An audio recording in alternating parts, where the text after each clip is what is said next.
Kijong duduk sendirian di ruang tamu. Pikirannya kebayang ke masa lalu ketika lawan Igor. Tanpa bisa dicegah, kenangan tentang penyiksaan yang pernah ia alami dari Igor kembali memenuhi kepalanya. Rasa tidak nyaman mulai muncul, tapi ia mencoba menepisnya dengan mengalihkan perhatian. Di saat yang hampir bersamaan, Liha menelponnya. Ia mengajak Kijong untuk makan malam steak di rumah. Sebuah ajakan sederhana yang cukup untuk mengubah suasana hati Kijong menjadi sedikit lebih baik. Sebelum mempersiapkan makan malam, Liha memutuskan untuk login ke Middle Earth. Ada satu misi yang harus diselesaikan terlebih dahulu, yaitu mengantar kotak bekal kepada Nyonya Jus. Begitu login ke dunia game, Liha langsung menuju lokasi tempat tinggal Nyonya Jus. Ia disambut dan dipersilakan masuk dengan alasan bahwa Nyonya Jus ingin Liha mencoba masakan daging kelinci asap yang sedang ia siapkan. Namun seperti yang sudah diduga, NPC di game ini tidak semudah itu ditaklukkan. Meski terlihat santai, Nyonya Jus tetap menunjukkan sikap gigih dan butuh kata kunci tertentu agar bisa bereaksi sesuai misi. Liha mencoba mengobrol mengenai lunchbox dan niatnya membuka toko baru di kota. Pembicaraan ini perlahan membuka jalur informasi baru yang tidak diduga sebelumnya. Lunchbox yang dibawa Liha ternyata jauh lebih berharga dari perkiraannya. Makanan di dalamnya terbuat dari daging monster avian, makhluk langka dari istana lilin. Rasa daging ini terkenal unik, apalagi jika dimasak oleh Nyonya Rux, seorang koki legendaris di dunia Middle Earth. Meski tidak mendapatkan semua informasi, Liha cukup puas dengan apa yang telah dijelaskan oleh Nyonya Jus. Ada batasan informasi dari NPC, dan ia paham betul soal itu. Malam pun mulai larut, merasa tidak nyaman berada terlalu lama di rumah seorang perempuan sendirian, mana pakaiannya kebuka banget pula. Liha memutuskan untuk pergi. Saat hendak keluar, Nyonya Jus sempat berpikir sejenak bahwa Liha ini persis seperti yang dikatakan oleh saudarinya. Setelah logout dari game, Liha keluar kamar dan mendapati ibunya baru pulang berbelanja bersama Kijong. Mereka membawa banyak barang belanjaan dan tampak ceria. Ibunya terlihat senang karena menerima transfer uang dalam jumlah yang besar. Mereka pun menikmati makan malam dengan lahap hingga kekenyangan. Momen sederhana yang membawa kehangatan di antara mereka. Setelah makan, Liha menyatakan bahwa ia akan menyelesaikan quest lunchbox tersebut. Pernyataan itu membuat Kijong terkejut. Tak menyangka Liha akan melanjutkan misi yang ternyata jauh lebih penting dari kelihatannya. Padahal mah mending dijual aja ya. Kan mahal banget tuh, harganya lebih dari 100 juta won. Liha menjelaskan alasan sebenarnya dibalik keterlibatannya dalam misi lunchbox. Ternyata Nyonya Rux memiliki rencana yang cukup menarik. Ia ingin mendirikan sebuah guild informasi yang berkedok restoran bareng adiknya, Nyonya Jus. Bagi para pemain Middle Earth, informasi adalah komoditas yang mahal. Saat ini pun sudah ada guild informasi yang beroperasi di sana, tapi harga yang ditawarkan sangat tinggi.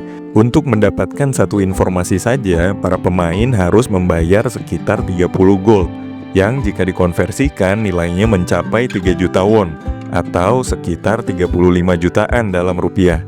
Inilah yang membuat rencana Nyonya Rux terasa sangat masuk akal. Dengan membangun guild informasi berkedok restoran, ia berharap bisa menawarkan informasi dengan harga yang lebih masuk akal dan tidak digunakan untuk memperkaya segelintir pejabat aja. Menanggapi itu, Kijong mengakui bahwa kualitas informasi di Middle Earth memang sangat tinggi. Bahkan guild pencuri terkenal dan kelompok tentara bayaran pun mengakui kehandalan jaringan informasi di sana. Mereka juga sempat membahas tentang lunchbox yang dibawa Liha. Ada kemungkinan itu adalah jebakan, karena hadiah dari misi tersebut ternyata hanya berupa undangan untuk hadir di acara pembukaan restoran, bukan hadiah yang biasa dianggap menguntungkan dalam dunia game sebesar Middle Earth. Setelah obrolan dengan Kijong selesai, Liha kembali login ke Middle Earth dan langsung menuju tempat tinggal Nyonya Jus. Kali ini ia datang dengan niat yang jujur. Ia meminta maaf karena telah menipu saat kunjungan pertama dan menyerahkan lunchbox sambil memperkenalkan diri. Reaksi Nyonya Jus cukup menarik. Dia sebenarnya juga sudah tahu identitas Liha dari Nyonya Rux, dan dia juga udah tahu kalau yang pertama itu adalah sebuah tipuan. Dia menilai situasi dan kondisi lunchbox itu tidak biasa, karena lunchbox yang dibawa Liha masih dalam kondisi utuh. tidak tersentuh sama sekali. Ia pun tahu bahwa Liha datang dengan niat untuk mencari informasi. Rupanya Nyonya Rooks sudah memperhitungkan bahwa mayoritas orang yang menerima misi lunchbox tidak akan benar-benar mengantarnya. Sebagian besar pasti akan memakan atau menjual isi lunchbox tersebut. Kalaupun ada yang berhasil membawa dan menyerahkannya, orang itu pasti termasuk dalam dua kategori. Orang bodoh yang benar-benar tidak punya rasa tamak, atau orang yang sudah tahu rencana Nyonya Rooks dan Nyonya Juice, lalu mencoba memanfaatkan situasi untuk keuntungan pribadi. Namun di balik itu semua ada satu perintah penting dari Nyonya Rooks, yaitu siapapun yang berhasil membawa lunchbox kepada Nyonya Juice harus dihabisi segera. Mendengar kalimat itu, Liha langsung waspada dan ketegangan langsung meningkat. Serpihan kaca mengenai tubuh Liha dan ia pun bersiap untuk menghadapi pertarungan. Nyonya Juice melemparkan tombaknya, tapi Liha berhasil menghindar dengan cepat. Tidak lama kemudian, 3 orang bandit muncul dan langsung menyerang. Dalam kekacauan itu, Liha bergerak gesit dan berhasil menembak kepala salah satu bandit dan langsung menjatuhkannya. Selanjutnya, situasi semakin genting. Liha kemudian mengancam akan menembak Nyonya Juice dan kabur membawa lunchbox. Ia juga menambahkan bahwa Secret Knight kemungkinan besar akan datang karena suara tembakan yang telah terdengar jelas di wilayah itu. Mendengar itu, Nyonya Juice menghentikan serangannya. Ia mengakui bahwa tes sudah berakhir, namun Liha masih tidak percaya sepenuhnya. Ia tetap menodongkan senjatanya ke kepala Nyonya Juice, karena masih mencurigai motif sebenarnya dari misi ini. Dengan perasaan waspada dan ancaman yang masih terasa, Liha akhirnya mengajukan penawaran kepada Nyonya Juice, yang tak lain adalah calon guildmaster dari rencana besar Nyonya Rooks. Liha merasa bahwa langkah yang diambilnya tadi membuat posisinya terancam, dan ia perlu jaminan. Akhirnya keduanya mencapai kesepakatan damai. Nyonya Juice bersedia memberikan beberapa informasi sebagai imbalan, dan Liha bisa bernapas sedikit lega. Misi Lobby for Holy Grail bagian kedua pun resmi selesai. Sebagai hasilnya, Liha naik level dan mendapatkan pijakan yang lebih kuat di Middle Earth. 2 hari setelah kejadian tegang bersama Nyonya Juice, Liha memutuskan untuk menjauh sejenak dari keributan dan pergi ke Lars Canyon. Tempat ini terkenal sebagai salah satu spot terbaik untuk farming tanaman obat, terutama bagi para pemain yang butuh persediaan potion atau hanya sekedar mengumpulkan material untuk crafting. Landscape Lars Canyon dipenuhi jurang curam, dataran berbatu, dan vegetasi langka yang tumbuh di sela-sela tebing.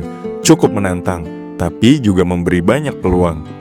Sambil memanen tanaman obat, Liha tidak sengaja menyelesaikan beberapa achievement terkait goblin.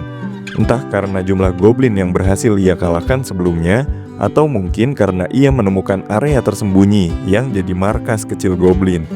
Notifikasi pencapaian itu muncul bertubi-tubi. Meski tidak terlalu mengejar achievement, hal ini tetap menjadi bonus menyenangkan. Lars Canyon juga terbukti menjadi tempat yang sempurna bagi seorang masketir seperti Liha untuk grinding level. Banyak monster di area ini memiliki pola serangan yang bisa diantisipasi, dan lokasi-lokasi tinggi di tebing membuatnya mudah mengambil posisi untuk menembak dari kejauhan. Ditambah lagi, musuh di sini cukup kuat untuk memberikan XP yang besar, tapi masih bisa ditangani sendiri dengan gaya bertarung khas masketir. Setelah beberapa jam berburu dan mengumpulkan item, Liha akhirnya mencapai level 36. Ia lalu menemui Mr. Nobro di Akademi Masketir.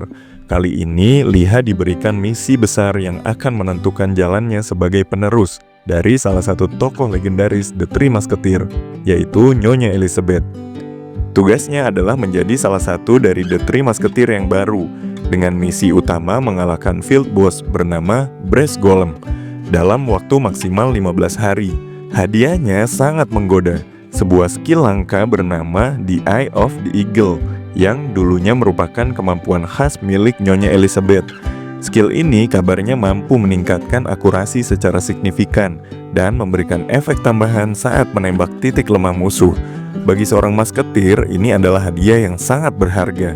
Syarat kegagalannya pun tergolong standar. Liha tidak boleh meninggoy selama misi berlangsung dan harus menyelesaikannya sebelum batas waktu 15 hari. Jika gagal, hukumannya pun tidak jauh berbeda dari misi sebelumnya, yaitu kemungkinan penurunan reputasi atau kehilangan akses ke beberapa quest lanjutan. Mr. Nobro sempat menyebutkan bahwa menghadapi Brass Golem akan terasa lebih menyenangkan daripada pertarungan dengan Hijuika, salah satu musuh lama Liha yang cukup merepotkan. Dalam hati Liha bilang, menyenangkan matamu. Setelah itu, Liha bersiap dengan semangat baru dan segera melanjutkan perjalanan. Di tengah jalan menuju lokasi bos, Liha melihat beberapa pemain lain yang sedang mencari party. Mereka berdiri di jalur umum, tampaknya sedang menunggu tambahan anggota untuk menentang Brass Golem bersama. Liha memilih untuk tidak bergabung. Ia merasa lebih nyaman bertarung sendirian, terlebih sebagai masketir yang memang unggul dalam gaya permainan solo. Liha kemudian menaiki salah satu tebing terjal untuk mengamati situasi dari atas. Dari posisi itu, ia melihat sekelompok pemain sedang bertarung melawan Brass Golem di kejauhan. Mereka menyerang bagian tubuh golem, terutama di area yang tampak seperti bola logam besar yang menonjol di tengah tubuh. Titik lemah yang sudah umum diketahui banyak pemain. Namun bukannya ikut campur, Liha memilih menjauh. Ia tidak ingin mengganggu strategi party tersebut atau malah membuat kacau situasi. Ia pun melanjutkan perjalanan melewati sisi lain canyon. Tanpa diduga, justru di jalur sepi itu, Rock Golem muncul di hadapannya. Makhluk raksasa itu berjalan dengan langkah berat, membuat tanah bergetar setiap kali kakinya menapak. Tanpa berpikir panjang, Liha langsung mengangkat senjatanya dan menembakkan peluru tepat ke kepala golem. Boom! Headshot! Tapi serangan itu tidak cukup. Golem masih berdiri kokoh.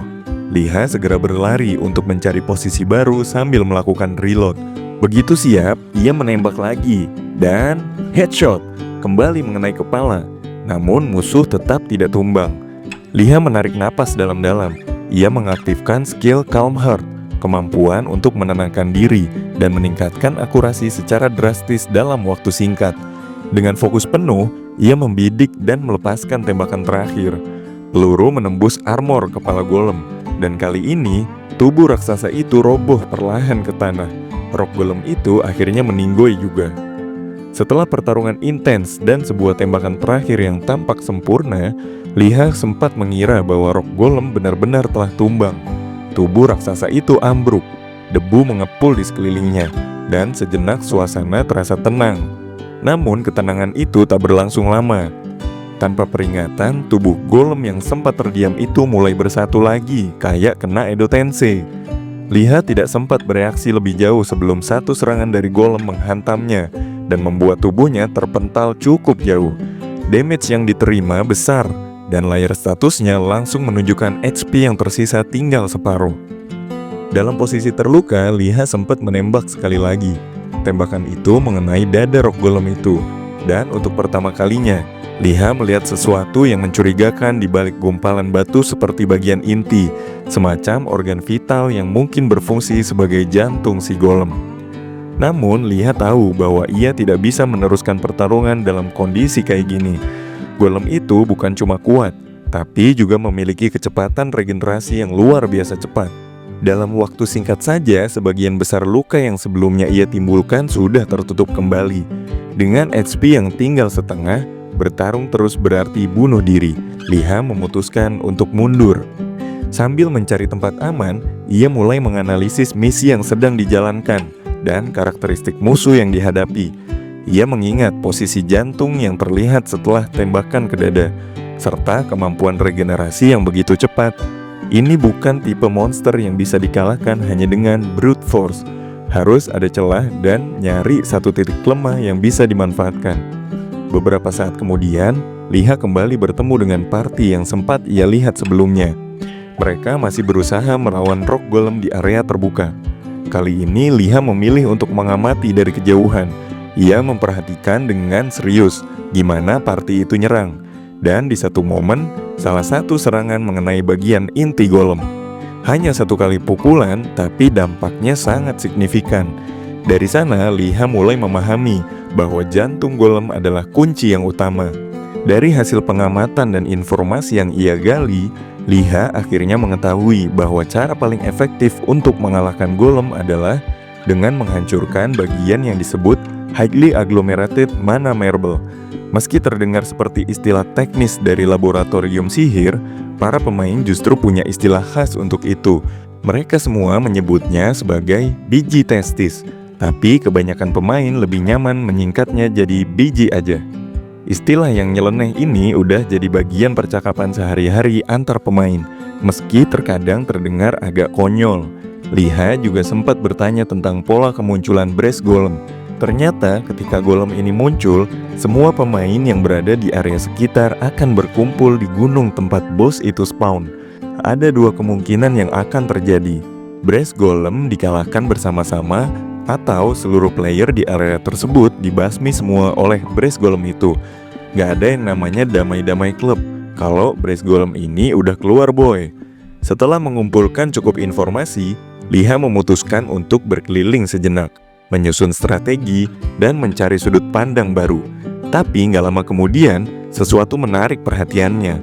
Dari kejauhan, terlihat seseorang terlempar jauh dari tebing. Tubuhnya melayang di udara sebelum akhirnya mendarat keras di bawah. Ternyata ada party yang lagi melakukan pertarungan melawan Brass Golem kembali pecah, dan Liha berada lebih dekat dari yang ia kira. Situasinya memanas kembali, pertarungan besar yang sedang berlangsung, dan Liha tahu bahwa kali ini dia harus lebih siap dari sebelumnya. Liha sudah bersiap untuk menghadapi Brass Golem, tetapi kali ini keadaan berbeda. Sejak awal pertarungan dimulai, ia langsung merasakan efek debuff yang cukup kuat. Tubuhnya terasa lebih lambat karena efek slow. Selanjutnya ada pengurangan defense sebesar 10%. Dan yang paling parah dari debuff si Brass Golem itu, stamina yang terpotong hingga 50%. Setiap gerakan terasa lebih melelahkan, dan ia tahu bahwa ini bukan pertarungan yang mudah. Namun di saat seperti itu, seluruh pemain yang ada di sekitar kawasan itu mulai berkumpul. Mereka semua menyadari bahwa ini adalah kesempatan mereka untuk mengalahkan Brass Golem. Dan semakin banyak orang yang bergabung dalam pertempuran ini, semua pemain berusaha memberikan serangan terbaik mereka. Namun salah satu pemain yang emang goblok tolol bego, udah dibilangin gak boleh pakai elemen listrik malah tetap batu, memilih untuk menggunakan serangan listrik. Namun keputusan ini jelas bukan keputusan yang tepat. Efek dari serangan elemen listrik itu sangat beresiko karena efek paralisis yang ditimbulkan. Ketika serangan itu melesat ke arah Brass Golem, efek paralisis langsung menghantam makhluk logam itu, menyebabkan golem menjadi semakin agresif. Liha cuma bisa ngelihat dengan cemas ketika Brass Golem itu ngamuk. Sebagai akibat dari serangan listrik yang salah itu, golem raksasa itu langsung mengeluarkan gelombang kejut yang sangat kuat. Semua pemain yang berada di dekatnya langsung terdampak. Mereka terpental oleh efek listrik yang luar biasa, dan dalam sekejap mereka semua hancur gitu aja. Golem itu benar-benar meledak jadi kekuatan yang memusnahkan seluruh area pertempuran dalam hitungan detik. Keadaan menjadi sangat kacau. Setelah kejadian itu beberapa hari berlalu, dan Liha pun melanjutkan jalan-jalan santuy dulu di kota. Liha melewati berbagai bangunan dan NPC yang sibuk dengan urusannya masing-masing. Hari-hari itu terasa lebih tenang, meskipun dia tahu ada tugas besar yang harus diselesaikan. Pada suatu waktu, saat Liha sedang berjalan menuju lokasi Rock Golem, ia melihat sekelompok pemain yang tampaknya masih menganggapnya sebagai seorang pemula. Player itu menganggap remeh kemampuannya, dan mikir kalau Liha nggak bisa akan mengalahkan Golem sendirian. Namun Liha hanya tersenyum dan melanjutkan langkahnya. Mereka nggak tahu bahwa sudah banyak yang ia pelajari dari Middle Earth. Seiring waktu berlalu, Liha semakin dekat dengan breakpoint tambang Brass di puncak Tenero. Ia sudah mempersiapkan segalanya untuk menghadapi Brass Golem yang seharusnya akan respawn setelah beberapa hari. Liha tahu bahwa ini adalah momen yang krusial. Ia harus memanfaatkan kesempatan ini untuk mengalahkan Brass Golem dengan cepat dan efisien. Hari demi hari berlalu, dan setelah 9 hari menunggu, Liha akhirnya berada di lokasi yang tepat saat Brass Golem akhirnya respawn. Begitu makhluk logam itu muncul dari dalam tanah, atmosfer di sekitar menjadi tegang. Semua pemain yang ada di sekitarnya langsung merasakan aura mengerikan yang terpancar dari Brass Golem. Mereka tampak ketakutan, Namun Liha dengan ketenangannya yang sekarang udah mulai terbiasa, segera mengeluarkan scroll yang telah dipersiapkannya dan meminum potion untuk mengatasi debuff banyak banget tadi. Efek dari scroll dan potion itu ternyata nambahin resistance terhadap efek slow sebesar 20%. Liha merasa siap menghadapi tantangan berikutnya. Ia tidak hanya berfokus pada kekuatan fisiknya, tetapi juga memanfaatkan segala persiapan yang telah dibuat sebelumnya untuk memaksimalkan peluang menang. Begitu Brass Golem mulai bergerak, Liha langsung melepaskan tembakan pertama. Tembakan pertama itu cuma kayak twing gitu doang. Dan kayaknya cuma memberikan efek yang kecil. Serangan barusan itu nggak cukup untuk memberikan dampak besar pada Brass Golem. Liha tahu bahwa ia harus lebih kreatif. Tanpa ragu, ia melemparkan bom yang sudah dipersiapkan sebelumnya, meledak dengan dahsyat dan mengenai seluruh tubuh Brass Golem. Efek ledakan itu ngebuat bagian tubuh golem terbuka. Dan yang lebih penting lagi, highly agglomerated mana marble atau biji pelernya yang selama ini tersembunyi akhirnya terpapar. Liha tidak menyia-nyiakan kesempatan itu. Dengan keahlian menembaknya yang luar biasa, ia segera membidik bagian itu. Golem kecil-kecil yang muncul sebelumnya pun sudah kalah, meninggalkan hanya Brass Golem yang masih kokoh berdiri di hadapannya. Namun dalam sekejap, golem besar itu mengeluarkan serangan hebat dan menghantam Liha dengan keras, membuatnya terlempar sangat jauh. Situasi Liha sekarang menjadi sangat terdesak. Golem kecil yang udah dikalahkan sebelumnya mulai respawn lagi, dan Liha merasa semakin terpojok. Ia harus segera mengalahkan Brass Golem. Waktu terus berjalan, dan misi ini adalah hal yang sangat penting baginya, karena Liha nggak boleh gagal. Dengan HP yang terus berkurang dan waktu yang semakin menipis, Liha harus menemukan cara untuk mengalahkan Brass Golem sekarang juga. Jika tidak, ia akan kehilangan kesempatan ini untuk selamanya. Ketika Liha pikir bisa mengakhiri Brass Golem itu dengan cara mengarahkan senjatanya dan siap untuk menembak dan mengakhiri pertarungan, ternyata sebelum dia sempat menarik pelatuknya, Brass Golem bereaksi lebih cepat. Dengan gerakan yang sangat cepat untuk ukuran tubuhnya yang besar, golem itu mengayunkan tangan kanannya dengan keras, berputar di udara. Serangan itu tepat mengenai Liha, memberikan damage yang sangat besar. Tubuh Liha terpental mundur beberapa langkah. Tubuhnya terasa sangat berat akibat serangan itu. Meskipun ia nggak langsung jatuh, kerusakan yang diterima cukup signifikan. Liha segera menarik diri, berusaha mencari posisi yang lebih aman dan menilai kembali situasi. Tapi nggak lama setelah itu, Brass Golem menggunakan serangan Eho Slam, sebuah serangan tipe AOE yang mempengaruhi seluruh area sekitar. Serangan itu menghasilkan gelombang kejut yang sangat kuat, menghantam Liha dan membuatnya terpental lebih jauh lagi. Efek gelombang itu sangat kuat, menyebabkan Liha merasakan knockback yang keras. Tubuhnya terlempar dengan kencang, dan dia mendarat di ujung bebatuan. HP-nya menurun drastis, dan saat itu dia sudah terkapar di pojokan, hampir nggak bisa bergerak. Sementara itu, Brass Golem mendekat dengan langkah besar. Niatnya jelas, yaitu untuk menyelesaikan pertarungan ini dan mengalahkan Liha. Liha tahu bahwa ini adalah momen yang menentukan. Jika dia tidak bisa bangkit, maka semuanya akan berakhir. Namun dengan kekuatan terakhir yang ia miliki, Liha masih punya satu harapan. Liha teringat akan cincin yang dia dapatkan beberapa waktu lalu. Cincin itu memiliki efek khusus, yaitu Force Barrier, sebuah skill yang akan memberi perlindungan tambahan terhadap serangan. Cincin itu merupakan item drop yang ia peroleh di area Hijuika dari pertempuran melawan Tikal. Sebenarnya ini cincinnya Tikal si boy yang dicuri oleh Liha. Tanpa ragu, Liha mengaktifkan efek Force Barrier itu, dan seketika sebuah pelindung energi muncul mengelilingi tubuhnya, memblokir sebagian besar serangan dan mengurangi dampak dari serangan Brass Golem yang akan datang. Dengan perlindungan dari Force Barrier, Liha bangkit kembali. Dia merasa seolah-olah diberi kesempatan kedua. Sekarang dia bisa melawan balik, menggunakan kesempatan ini dengan cerdas. Liha menyusun taktiknya dan memfokuskan serangan. Dia kembali menembakkan senjatanya, kali ini dengan penuh kekuatan. Sebuah tembakan kuat tepat mengenai biji Brass Golem, yang membuat Brass Golem itu nggak mampu bertahan lagi. Golem itu akhirnya tumbang, hancur di hadapan Liha. Melihat semua ini, orang yang sebelumnya mengikuti Liha dan menganggapnya seorang pemula kini terkejut. Dia nggak percaya bahwa Liha bisa mengalahkan Brass Golem sendirian. Orang itu mungkin menyangka Liha nggak akan bisa menghadapinya. Namun kenyataannya, Liha berhasil mengatasi tantangan itu dengan ketenangan dan keterampilan yang luar biasa. Ditambah lagi, Liha ngalahin Brass Golem sendirian, boy.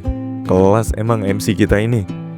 Setelah pertarungan selesai, Liha langsung menggunakan teleportasi untuk kembali ke Elstok. Perasaan senang dan bangga memenuhi hatinya.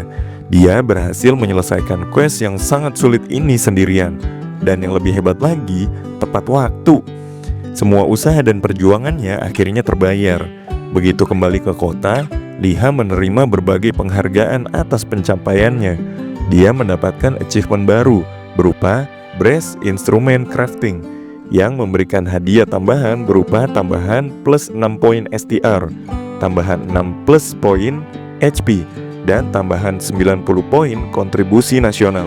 Tapi yang paling membanggakan adalah Master of the Solo Player yang membuat Liha menjadi pemain ketiga yang berhasil mendapatkan pencapaian ini, serta menambah 28 poin pada status utamanya.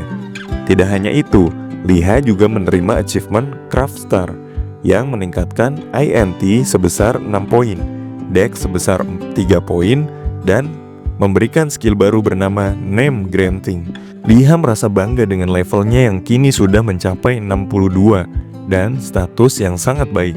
Semuanya terasa semakin sempurna, namun dia masih memiliki 82 poin status yang belum dia tambahkan ke atribut utamanya. Setelah menganalisis dengan cermat, Liha memutuskan untuk menambahkan 66 poin ke Dex dan 16 poin ke INT yang dirasakannya akan meningkatkan kemampuannya dalam bertempur dan berstrategi. Kemudian Liha mencoba skill baru yang dia dapatkan barusan, yaitu skill Name Granting. Skill ini memungkinkan dia untuk memberi nama sendiri pada item yang ia buat. Dengan penuh semangat, Liha ingin memberi nama keren pada bom yang ia buat dan gunakan untuk mengalahkan Brass Golem. Namun setelah memberikan nama yang muncul bukanlah nama keren yang ia inginkan, melainkan Laser Third Fuse Wire. Nama itu muncul secara otomatis dan tentu aja membuat Liha sangat kesal. Dia nggak bisa memberikan nama sesuai keinginannya, dan hal itu membuatnya sedikit kecewa. Rasa lelah dan kecewa akhirnya membuat Liha memutuskan untuk logout sejenak. Dia sudah cukup puas dengan pencapaiannya, tetapi dengan sedikit rasa kesal karena nggak bisa mempersonalisasi bomnya. Namun meski dia merasa frustasi dengan hal itu, ada perasaan nggak sabar dalam dirinya. Jackpot yang ia harapkan mungkin akan menanti di tempat lain. Petualangannya belum selesai, dan Liha tahu bahwa akan ada lebih banyak tantangan menarik yang menantinya. Setelah tidur selama 12 jam penuh karena kelelahan, Liha akhirnya terbangun. Tidur panjang itu benar-benar diperlukan setelah pertempuran berat melawan Brass Golem. Matanya terasa berat dan tubuhnya masih lelah, tapi rasa lapar lebih mendominasi. Jadi dia segera menuju ke dapur dan membuka kulkas. Di sana dia mengambil beberapa bahan makanan dan mulai menyantapnya sambil memeriksa forum di layar komputernya. Saat sedang asyik makan, mata Liha tertuju pada sebuah video yang langsung menarik perhatiannya. Ternyata video pertempurannya melawan Brass Golem yang dia lakukan sendirian kini menjadi viral di forum. Semua orang kagum dengan kehebatannya, memuji bagaimana dia bisa mengalahkan bos besar itu seorang diri. Liha sempat terkejut dan merasa tidak nyaman.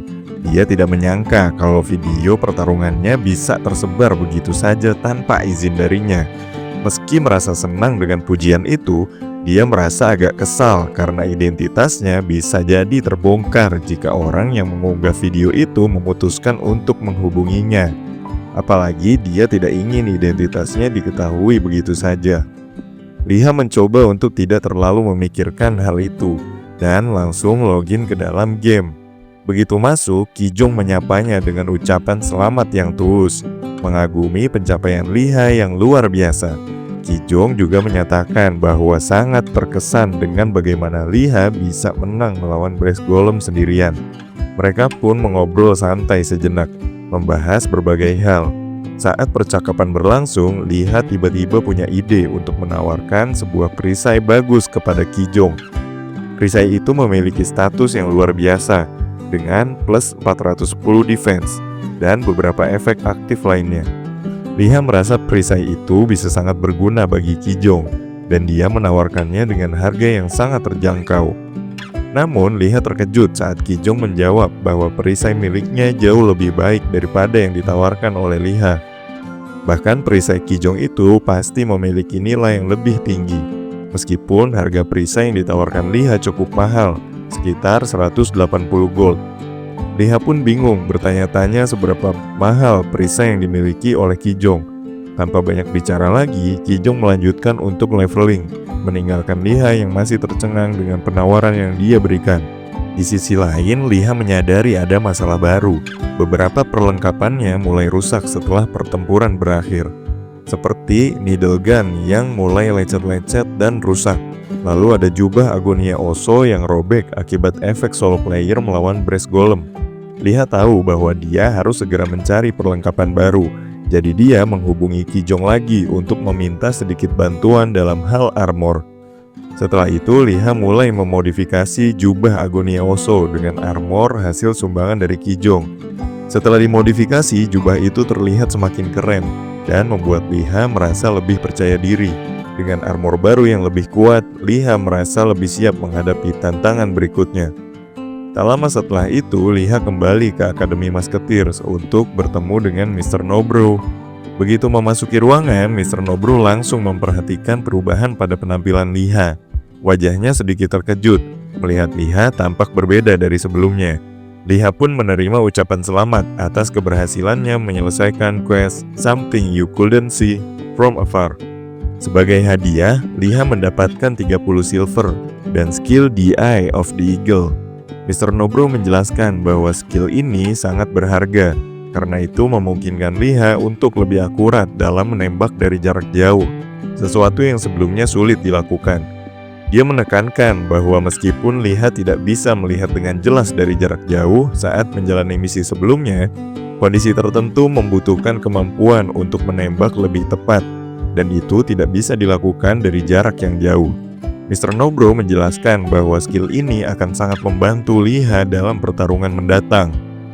Namun setelah memberi selamat, Mr. Nobro langsung memberikan misi baru kepada Liha. Misi itu bernama A Sniper and a Hunter, yang mengharuskan Liha untuk mengumpulkan 5 buah Roadrunner feeder.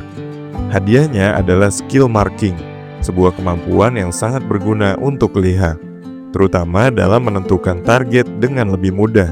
Tentu saja ada syarat tambahan dalam misi ini, yaitu Liha nggak boleh join dalam party dan harus menyelesaikan misi ini dalam kurun waktu yang telah ditentukan.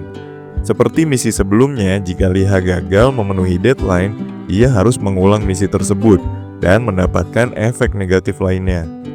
Misi baru itu terdengar cukup menantang, tapi Liha merasa sudah siap. Dia tahu bahwa misi yang diberikan Mr. Nobro selalu penuh tantangan, tetapi itulah yang membuatnya semakin berkembang. Dengan senyum di wajahnya, Liha bersiap untuk menjalani misi baru ini, berharap dia bisa melakukannya dengan baik dan meraih lebih banyak pencapaian. Setelah menerima misi baru dari Mr. Nobro, Liha merasa agak lega.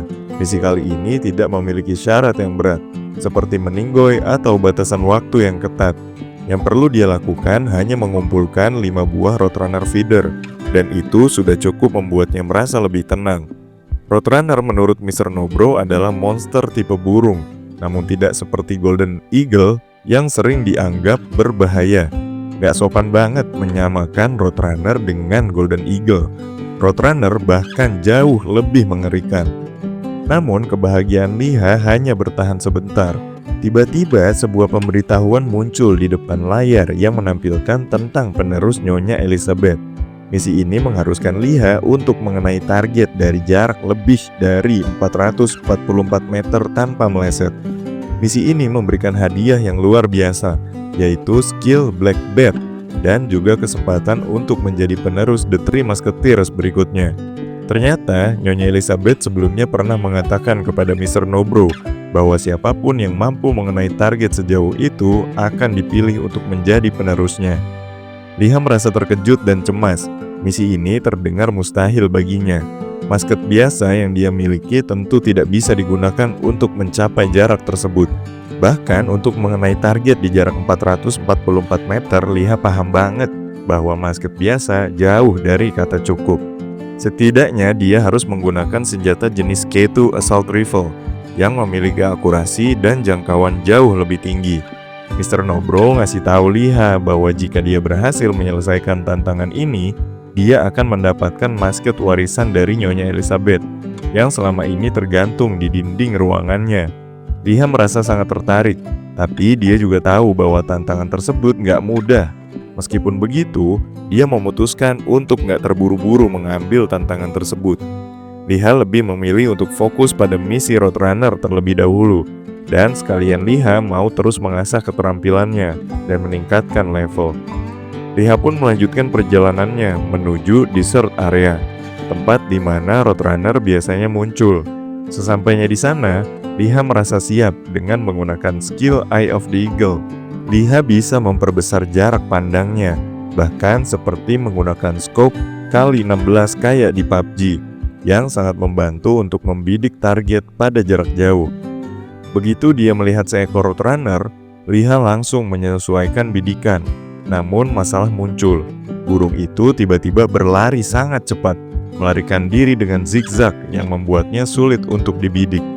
Pemain lain yang berada di sekitar situ juga merasa terkejut. Mereka menyadari bahwa burung itu sangat sulit ditangkap.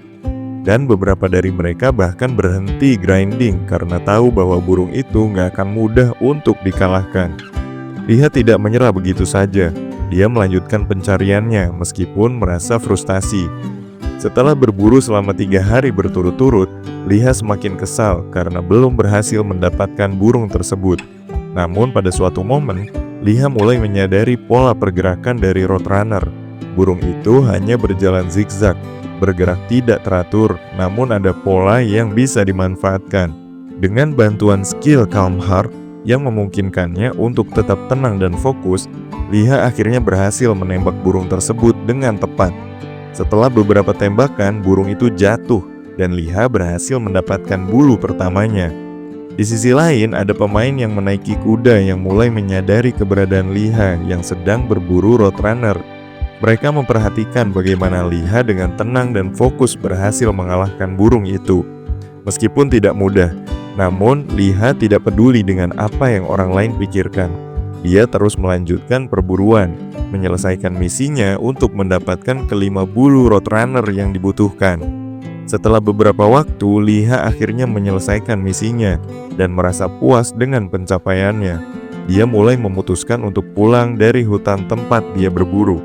Liha merasa lega karena misi itu sudah selesai. Namun tiba-tiba, dia mendengar suara gaduh di belakangnya. Lagi, dan lagi. Si cecunguk tikal dari Rising Sun muncul, mencoba mengusik Liha. Sudah bukan kali pertama tikal mengganggu Liha, dan Liha pun merasa kesal karena gangguan itu datang lagi. Liha tahu meski dia baru saja menyelesaikan misinya, dia tidak bisa begitu saja beristirahat. Tikal lagi-lagi mencoba untuk mengusik Liha, dan sepertinya masalah dengan Rising Sun ini belum berakhir. Tetapi untuk sekarang, Liha hanya fokus pada misi dan pencapaiannya. Dia tahu bahwa tantangan dan gangguan seperti ini hanya bagian dari perjalanan panjangnya di dunia Middle Earth. Kali ini Tikal muncul dengan wajah penuh amarah dan meminta Liha untuk mengembalikan cincin miliknya yang jatuh saat Liha mengalahkan Hijuika. Tikal nggak datang sendirian. Beberapa anggota Rising Sun tampak siap menghadapi Liha. Salah satu dari mereka yang seorang mage segera mengaktifkan barrier, menutup sebagian area sehingga Liha tidak bisa bergerak bebas. Meskipun Liha berusaha tenang, dia nggak bisa menutupi sedikit kecemasannya. Jaraknya kini semakin sempit, dan itu berarti dia akan kesulitan untuk melarikan diri jika kondisi semakin memburuk. Dalam keadaan seperti ini, Liha tahu dia perlu bantuan. Dengan cepat, dia menghubungi Kijong, berharap bisa mendapatkan bantuan. Sementara itu, dia menyiapkan senjatanya, berusaha berpikir cepat untuk menghindari konflik yang bisa semakin rumit. Tiba-tiba Liha melihat peluang dan langsung menarik pelatuk musket dengan cepat untuk mengincar Tikal yang ada di depan. Namun serangannya masih bisa ditangkis oleh Kim, seorang anggota Rising Sun yang berada di dekat Tikal. Tanpa membuang waktu, mereka langsung menyerbu Liha mencoba mengepungnya.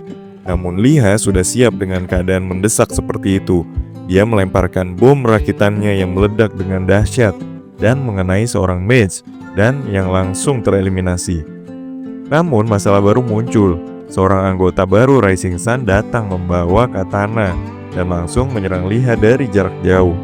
Liha cepat-cepat mengaktifkan Force Barrier, melindungi dirinya dari serangan itu.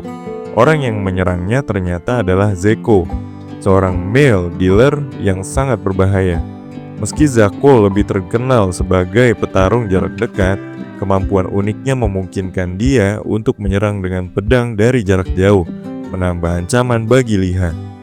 Liha dengan cepat melempar bom ke arah Zako, dan beberapa anggota Rising Sun yang sedang mengulur waktu mencoba menunggu sampai Force Barrier miliknya habis. Ledakan bom itu cukup dahsyat, mengeliminasi satu orang lagi dari tim musuh. Namun ketegangan masih belum berakhir. Ketika Liha mulai merasa sedikit lebih lega, tiba-tiba muncul seseorang misterius yang menunggangi kuda. Orang misterius itu berkata dengan suara keras dengan mengejek Rising Sun itu pengecut karena melakukan perburuan terhadap pemain yang sendirian dengan cara bergerombol. Liha yang tidak mau melibatkan orang lain dalam masalahnya bilang kalau mendingan pergi deh. Keadaan di sekitar mereka sudah semakin berbahaya dan lebih banyak musuh bisa muncul kapan aja. Tapi seperti yang Liha duga, orang misterius itu tidak mundur. Tanpa peringatan, sebuah anak panah terbang lurus ke arah orang misterius itu. Dalam hitungan detik, Liha bertindak cepat dengan cara melompat untuk menangkis anak panah itu dengan tubuhnya, yang mengakibatkan Liha terkena serangan panah tersebut. Meskipun terluka, Liha merasa puas karena dia berhasil menyelamatkan orang tersebut, yang tampaknya sangat terkejut dengan tindakan Liha.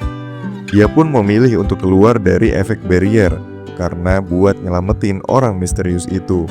Zako yang melihat kesempatan ini langsung menyerang Liha yang kini berada tanpa perlindungan. Dengan cepat, dia menggunakan skill Explosive Spalling Slash dari pedangnya yang memancarkan ledakan hebat ke arah Liha. Namun yang mengejutkan semua orang adalah ketika orang misterius itu dengan tenang mengangkat tangan kosongnya dan menangkis serangan mematikan itu tanpa kesulitan berarti. Kecepatan dan kekuatannya sangat luar biasa. Kemudian orang itu melepaskan topengnya dan semua orang terkejut ketika melihat wajahnya. Ternyata orang misterius itu adalah seorang wanita. Senyum kecil muncul di wajahnya, namun tatapan matanya sangat mengerikan. Liha yang masih sedikit terkejut merasa heran bagaimana wanita ini bisa begitu kuat dan mampu menangkis serangan Zako yang sangat berbahaya. Namun meskipun Liha merasa lega karena kehadiran wanita misterius itu, pertempuran masih belum selesai. Rising Sun masih belum menyerah dan mereka terus berusaha mengepung Liha. Pertarungan semakin memanas saat Kim mencoba menyerang wanita itu.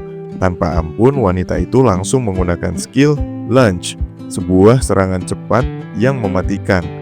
Dalam sekejap, Kim yang berusaha menyerang malah terpojok dan kehilangan HP dengan sangat cepat. Meskipun skill Lunge itu belum sepenuhnya matang, serangan itu sudah cukup untuk menghabisi Kim dalam sekejap. Satu serangan dan dia pun tumbang. Tak ada yang bisa menghentikan kecepatan dan kekuatan wanita ini. Setelah Kim meninggoy, wanita itu berbalik menghadap Liha. Dengan gerakan barbar, dia menyodokkan potion ke mulut Liha yang sempat terluka saat menyelamatkan dirinya tadi. Potion itu langsung dipakai oleh Liha untuk memulihkan HP-nya. Liha sangat berterima kasih atas bantuan yang diberikan. Namun, situasi segera berubah ketika Zako yang sebelumnya sudah terkaget-kaget melihat wanita itu ternyata jago berantem, kini berteriak untuk memerintahkan semua anggota Rising Sun menyerang secara bersamaan. Mereka tahu bahwa kekuatan wanita ini sangat besar, dan jika dibiarkan mereka semua akan menjadi sasaran empuk. Namun wanita itu kembali menunjukkan kemampuannya yang luar biasa. Dengan gerakan yang hampir tak terlihat, dia bergerak sangat cepat, dan dalam hitungan detik, dia sudah melumpuhkan semua anggota yang menyerangnya. Sing, sing, sing. Serangan itu mengalahkan seluruh anggota Rising Sun sampai tidak ada yang tersisa.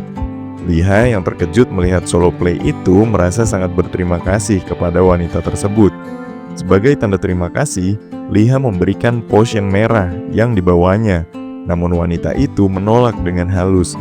Dia mengucapkan bahwa dirinya merasa tersanjung karena untuk pertama kalinya ada seseorang yang berusaha melindunginya. Kata-kata itu membuat Liha merasa sedikit canggung, tapi juga sangat terkesan. Namun sebelum wanita itu sempat pergi, Liha cepat-cepat menanyakan nama wanita itu. Ia penasaran dengan siapa sebenarnya orang yang telah menolongnya dalam pertempuran ini. Tetapi sebelum wanita itu sempat menjawab, kejadian yang tak terduga muncul. Kijong nerobos lari kayak banteng ngamuk karena khawatir dengan saudaranya. Dia ternyata tidak mendengar peringatan Liha dan langsung menyerang wanita itu dengan gegabah dan langsung menggunakan skill Holy Spirit Tetsudo Rush untuk menerjang wanita misterius itu. Namun wanita itu cuma menggerakkan tangannya dan menggunakan skill Esquive Touch yang membuatnya melompat ke samping dengan lincah, menghindari serangan Kijong tanpa usaha yang besar. Pertempuran itu pun seolah berhenti sesaat. Kijong kaget setelah tahu orang yang baru saja dia serang adalah seorang fencer terkenal yang menduduki top global 6 dan merupakan top global 1 wanita. Wanita itu yang ternyata bernama Shin Nara. Bahkan di antara para pemain terhebat, dia termasuk yang tak tertandingi. Liha yang menyaksikan kejadian itu juga terkejut. Shin Nara? Liha berpikir nggak percaya. Kijong mikir gimana bisa wanita yang sekuat itu bisa berada di sini dan membantu Liha. Apa hubungannya dengan dirinya sampai mereka bisa ketemu di saat yang seperti ini? Nara setelah dengan mudah menghindari serangan Kijong cuma tersenyum tipis.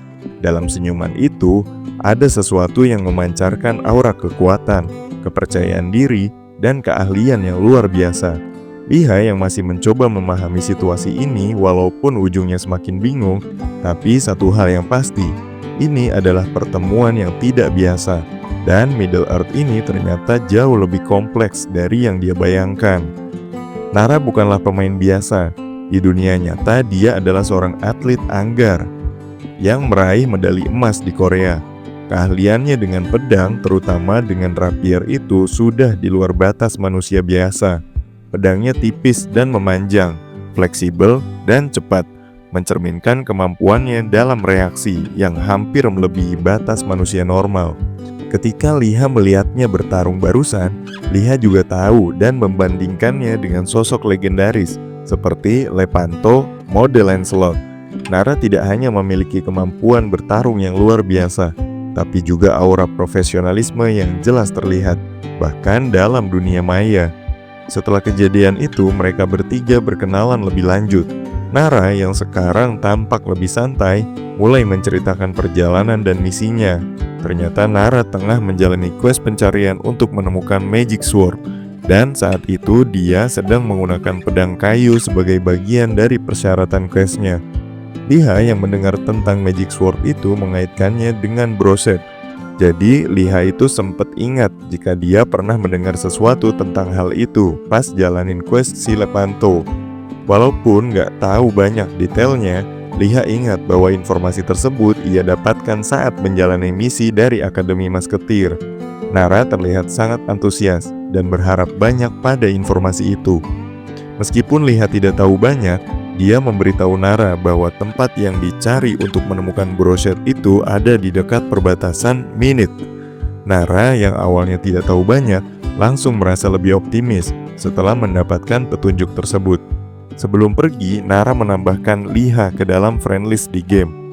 Namun dengan satu syarat, yaitu Liha tidak boleh memberitahukan Kijong tentang hal itu. Liha yang merasa agak bingung, tapi ya udahlah ya, dan nerima gitu aja. Setelah Nara pergi, Kijong menjelaskan lebih jauh tentang siapa sebenarnya Nara. Ternyata Nara bukan sembarang player, bahkan dia adalah satu-satunya player dengan gelar Knight di dalam game ini dan merupakan anggota Sacred Knight. Gelar tersebut membuat Nara sangat dikenal di seluruh dunia game. Kijong khawatir karena Liha yang kini sudah memiliki koneksi dengan Nara mungkin akan menarik perhatian banyak pihak, termasuk Rising Sun. Dia menyarankan agar Liha menaikkan level hingga mencapai 100 sebelum mencoba menghadapi ancaman besar. Namun Liha malah menolak tawaran tersebut. Dia tidak takut dan malah merasa sudah waktunya untuk membalas segala perbuatan Rising Sun. Emang rada-rada MC kita satu ini boy. Kijong cuma bisa menggelengkan kepala, tahu betapa besar tantangan yang akan dihadapi Liha. Tidak ada yang lebih sulit dari melawan guild besar yang banyak anggota. Namun Liha yang sudah terlanjur memutuskan untuk melawan mereka merasa bahwa ini adalah jalannya. Setelah berbicara dengan Kijong, Liha kembali menuju Akademi Masketir untuk berbicara dengan Mr. Nobru.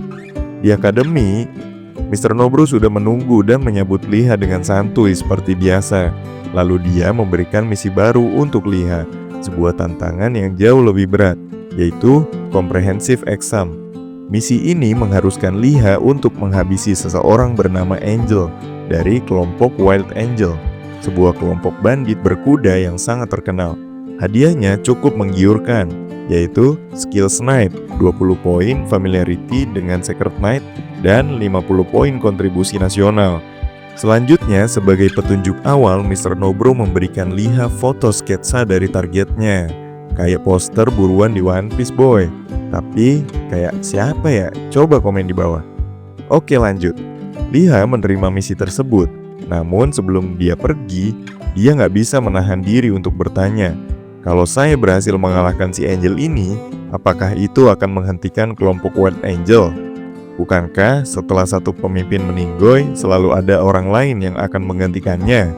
Apa artinya mengalahkan satu orang jika yang lainnya akan terus muncul? Dengan santuinya, Mr. Nobru yang selalu memiliki cara bijak dalam menjelaskan hal-hal sulit, menganalogikan pertanyaan Liha dengan melempar sebuah koin ke udara. Ketika kamu melempar koin, kamu nggak tahu apakah koin itu akan jatuh di sisi kepala atau ekor. Begitu juga dengan misi ini. Apa yang kamu katakan bisa saja benar, bisa juga salah. Kamu cuma akan tahu hasilnya ketika kamu menarik pelatuk dan menghadapi Angel itu langsung. Penjelasan itu sedikit memberi pencerahan bagi Liha, meskipun dia tetap merasa ragu. Kadang ada hal-hal yang hanya bisa diketahui dengan bertindak langsung. Liha menerima tantangan itu, bertekad untuk menyelesaikan misinya, meskipun hasil akhirnya masih menjadi misteri. Dengan misi baru yang telah diterima, Liha meninggalkan akademi dan langsung cabut menuju Tenggara untuk mencari Wild Angel yang dimaksud. Di sebuah tempat yang jauh, Angel terlihat tengah menikmati malam yang penuh kebebasan. Dia duduk di kursi besar yang dipenuhi botol-botol alkohol, tertawa terbahak-bahak bersama wanita cantik dan teman-temannya. Musik yang keras dan gemerlap lampu menghiasi suasana. Mereka seolah-olah lupa akan dunia luar dan hanya tenggelam dalam pesta yang tak berujung. Angel dengan senyum lebar di wajahnya menikmati malam itu tanpa rasa khawatir. Sementara di tempat lain ada Liha yang tengah mempersiapkan segalanya untuk menghadapinya. Di lokasi yang lebih jauh, Liha sudah berada di posisinya untuk melakukan penembakan. Liha bersembunyi di tempat yang aman, menunggu momen yang tepat. Dari tempat ini, ia melihat seluruh area dengan jelas, dan di kejauhan terlihat sosok Angel di tengah kerumunan orang yang sedang berpesta. Liha yang sudah berpengalaman, tahu betul apa yang harus dilakukan. Dia menunggu, bersembunyi, dan menenangkan dirinya hingga waktunya tiba. Penembakan ini harus tepat sasaran. Sebelumnya, selama beberapa hari terakhir, Liha ini telah mengikuti pergerakan para perampok berkuda yang dipimpin oleh Angel. Dengan keterampilan marking yang baru ia kuasai, Liha berhasil melacak posisi mereka dengan sangat akurat. Ia tahu setiap langkah, setiap pergerakan mereka. Semua informasi yang dikumpulkan sudah disusun rapi, dan kini tinggal menunggu kesempatan untuk menyerang. Apapun yang terjadi, pokoknya Liha nggak boleh melakukan kesalahan.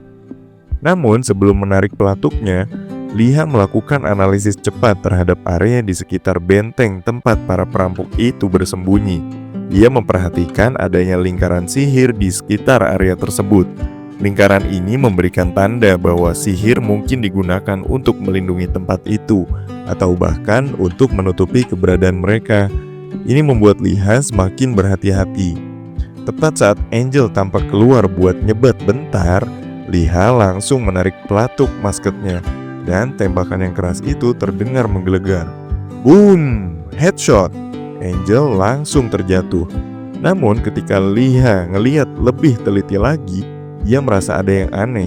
Itu bukan tubuh asli Angel, melainkan cuma bunsin aja, atau bayangan palsu yang diciptakan untuk menipu musuh. Liha terkecoh dengan hal itu. Dalam situasi ini, Liha tahu dia harus segera kabur untuk menyelamatkan diri. Saat Liha berlari menjauh, sosok Angel yang asli akhirnya muncul. Ternyata yang selama ini ia bayangkan sebagai sosok garang dalam poster yang diberikan oleh Mr. Nobro justru berbeda dari kenyataan. Angel yang asli jauh lebih muda dan memiliki ekspresi yang tidak seperti yang dibayangkan. Meskipun masih ada kesan ketegasan dalam dirinya, jelas bahwa dia bukanlah sosok yang menakutkan seperti yang digambarkan. Namun tidak ada waktu untuk terkejut. Angel yang asli segera menyadari ada yang gak beres. Dengan segera, Angel mengeluarkan perintah untuk melakukan pencarian besar-besaran. Semua orang yang ada di sekitar benteng harus mencari pelaku penembakan tersebut, dan tidak ada satupun yang boleh lolos. Pencarian dimulai dan Liha masih berlari, merasa napasnya mulai terengah-engah. 3 pasukan berkuda segera mengejarnya, menunggangi kuda dengan kecepatan luar biasa. Tanpa pikir panjang, Liha mengeluarkan bom kecil dari tasnya dan melemparkannya ke arah pasukan berkuda yang mendekat. Ledakan itu mengguncang tanah, dan ketiga pasukan itu terlempar dari kuda mereka. Meskipun mereka berhasil diatasi, Liha tahu ini bukanlah akhir dari pengejaran. Mereka tidak akan berhenti di sini. Liha harus terus bergerak. Liha berlari ke kota terdekat, berharap bisa bersembunyi di sana untuk sementara waktu. Namun tidak ada tempat yang aman lagi. Angel memerintahkan pasukannya untuk mulai membakar seluruh kota. Api menjalar dari satu sudut ke sudut lain, memaksa Liha untuk keluar dari tempat persembunyiannya. Angel tampaknya nggak akan berhenti sampai Liha ditemukan. Selain itu, Angel juga udah menghalangi semua jalan keluar dari kota tersebut menggunakan sihirnya. Setiap jalur pelarian sudah ditutup rapat, dan Liha merasa semakin terjepit. Api membakar bangunan-bangunan, rumah-rumah warga yang tak bersalah ikut dilahap.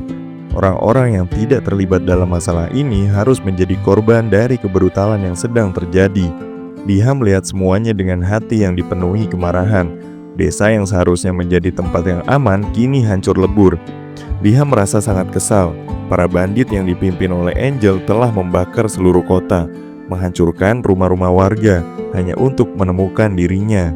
Bahkan orang yang gak bersalah pun harus ikut menderita dalam kejaran ini. Setiap api yang membakar desa ini membuat hati Liha semakin membara. Ia berjanji di dalam hatinya bahwa ia akan membalaskan dendam atas semua orang yang telah terbakar. Mata dibalas mata, gigi dibalas gigi, gumamnya dalam hati. Tak ada yang bisa menghalangi tekadnya. Liha akan memastikan bahwa semua yang terlibat dalam kehancuran ini akan membayar untuk semuanya. Angel dan para bandit lain bertindak cepat dan membakar 3 desa dalam pencarian Liha. Angel mulai merasa frustasi. Meski telah mengerahkan seluruh pasukannya untuk mencari Liha, gak satu pun jejak Liha ditemukan. Para bandit itu merusak desa tersebut berharap bisa memaksa Liha untuk muncul. Namun semuanya sia-sia. Liha tetap menghilang, seakan lenyap gitu aja tanpa jejak. Dengan amarah yang mulai memuncak, Angel memutuskan untuk memindahkan markas mereka. Ia memerintahkan satu grup dari pasukannya untuk ikut serta memindahkan markas bandit mereka ke lokasi yang lebih aman. Sementara sisanya diberikan tugas untuk menjarah sisa desa yang udah dibakar. Angel berharap meski gagal menemukan Liha, seenggaknya mereka bisa ngumpulin barang berharga dari 3 desa yang telah dihancurkan. Namun saat sedang sibuk memerintahkan pasukannya, tiba-tiba boom! Headshot! Sebuah tembakan langsung menembus kepala Angel, membuatnya tumbang seketika. Gak ada yang bisa nyelamatin dia. Semua terkejut dengan apa yang terjadi saat itu. Namun yang jelas, Liha telah menyelesaikan misinya dengan sempurna. Liha yang selama ini bersembunyi dan menunggu waktu yang tepat, akhirnya berhasil menuntaskan tugasnya. Dengan satu tembakan headshot yang tepat sasaran, Angel jatuh dan misi itu pun selesai. Liha merasa lega. Misi yang penuh tantangan ini akhirnya berakhir dengan baik. Kini saatnya untuk kembali ke Akademi Masketir. Setelah perjalanan panjang, Liha akhirnya kembali ke akademi. Di sana dia bertemu dengan Mr. Nobro yang udah nunggu. Mr. Nobro ngasih tahu Liha bahwa ia baru saja mendengar kabar dari Sacred Knight tentang sebuah krisis yang terjadi. Liha mikir kalau mungkin krisis ini terkait dengan kebakaran 3 desa yang disebabkan oleh para bandit yang dipimpin oleh Angel. Liha mendengarkan dengan seksama dan sedikit mengeluh tentang foto Angel yang sangat berbeda dengan informasi yang sebelumnya diberikan kepadanya. Namun dia nggak bisa berbuat banyak. Meski begitu, Liha memutuskan untuk percaya saja pada informasi yang diberikan Mr. Nobro dan merasa bertanggung jawab atas kekurangannya dalam memperhatikan detail informasi. Liha kemudian meminta maaf karena tidak cukup teliti dalam menyusun strategi dan informasi yang lebih mendalam sebelum bertindak. Ia merasa sedikit menyesal, tetapi Mr. Nobro justru tersenyum dan memberikan pujian.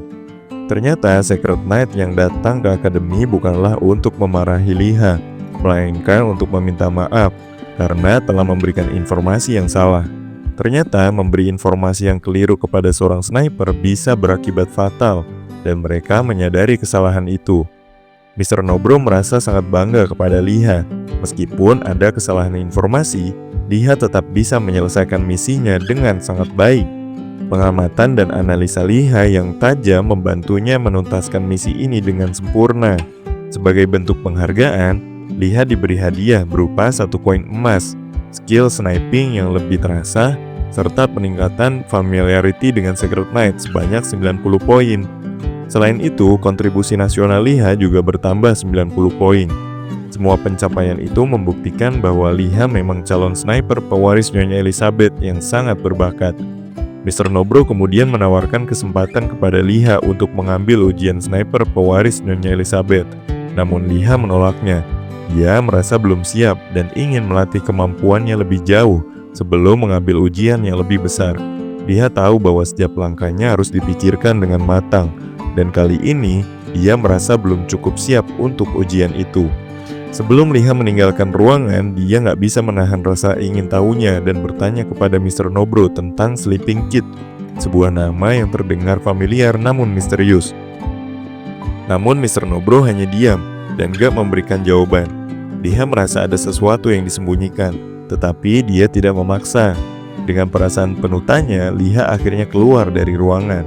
Setibanya di luar, Liha memutuskan untuk mengecek kemampuan yang telah dia peroleh selama misinya. Dia merasa senang dengan perkembangan dirinya. Salah satu skill baru yang dia dapatkan adalah Beginner Sniping. Ternyata, skill ini bisa meningkatkan jarak serangan Liha sebesar 30% selama 1 menit. Ini berarti, Liha sekarang bisa membidik target yang lebih jauh, bahkan lebih dari 400 meter. Liha merasa lebih percaya diri dengan kemampuan baru ini. Namun dia juga tahu bahwa tantangan besar masih menantinya. Namun saat sedang merenung, sesuatu yang mengejutkan terjadi. Toko kedua dari The Holy Grail baru aja dibuka, dan semua pemain berkumpul di depan toko tersebut dengan penuh rasa penasaran. Karena semua orang berpikir ada sesuatu yang istimewa di sana, dan para pemain gak ingin melewatkannya. Liha meskipun penasaran, hanya mengamatinya dari kejauhan. Tiba-tiba di tengah kerumunan yang sedang terfokus pada toko baru itu, tiba-tiba ada seseorang yang sedang membidik Liha secara diam-diam. Liha menghubungi Kijong dan bilang kalau dia udah merasa menemukan solusi untuk masalah besarnya dengan Rising Sun yang selama ini mengganggu hidupnya. Selama ini Rising Sun telah menjadi masalah besar dalam hidupnya. Mereka adalah kumpulan orang yang telah menambah penderitaan dan kesulitan yang harus Liha hadapi. Rencana yang sudah lama ia pertimbangkan kini semakin jelas, yaitu menghabisi seluruh anggota guild itu. Mungkin itu adalah solusi terbaik untuk menuntaskan semua masalah yang mereka timbulkan. Namun meski ide itu tampak sederhana, dan Liha juga sangat yakin, Liha tahu bahwa konsekuensinya akan sangat besar. Sebelum mengambil langkah lebih lanjut, ia memutuskan untuk menghubungi Kijong. Liha ingin mendengar pandangan dari orang yang selama ini menemaninya. Meski pada akhirnya ia sudah memutuskan jalan yang ingin ia tempuh. Kijong mendengarkan rencana Liha dengan penuh perhatian. Ketika mendengar keputusan Liha untuk menghabisi seluruh anggota Rising Sun, Kijong merasa cemas dan langsung mengingatkan bahaya yang ia hadapi. Guild tersebut terlalu besar dari segi jumlah boy. Jika Liha benar-benar melaksanakan rencananya, dia akan dicap sebagai seorang kriminal oleh seluruh NPC di kerajaan. Anggota guild itu terlalu banyak, dan meskipun bisa mengalahkan mereka, konsekuensi dari tindakan tersebut akan sangat fatal. Kijong menyarankan agar Liha mengambil jalur yang lebih aman, yaitu dengan mendeklarasikan perang antar guild secara resmi di kerajaan pusat. Ini adalah cara yang sah meski tetap beresiko tinggi. Namun Liha tidak terpengaruh dengan peringatan itu. Dia tahu betul apa yang ingin dia capai. Meskipun tubuhnya kini terkurung dalam kursi roda, Liha bukanlah sosok yang mudah menyerah. Dulu sebelum semua ini terjadi, dia adalah seorang sniper handal di dunia militer, dan keterampilannya sebagai seorang sniper tetap terasa meskipun kondisinya sekarang jauh berbeda. Liha tidak akan pernah membiarkan kelemahan fisik menghalangi tekadnya. Bagi Liha, masalah ini lebih dari sekedar pertempuran biasa. Ini adalah tentang membalas apa yang telah dilakukan oleh Rising Sun. Meskipun dunia mungkin melihat tindakannya sebagai kejahatan, dia tahu kemampuan seorang sniper tidak akan pernah hilang begitu saja, dan dia yakin bisa mengatasi siapapun yang menghalanginya.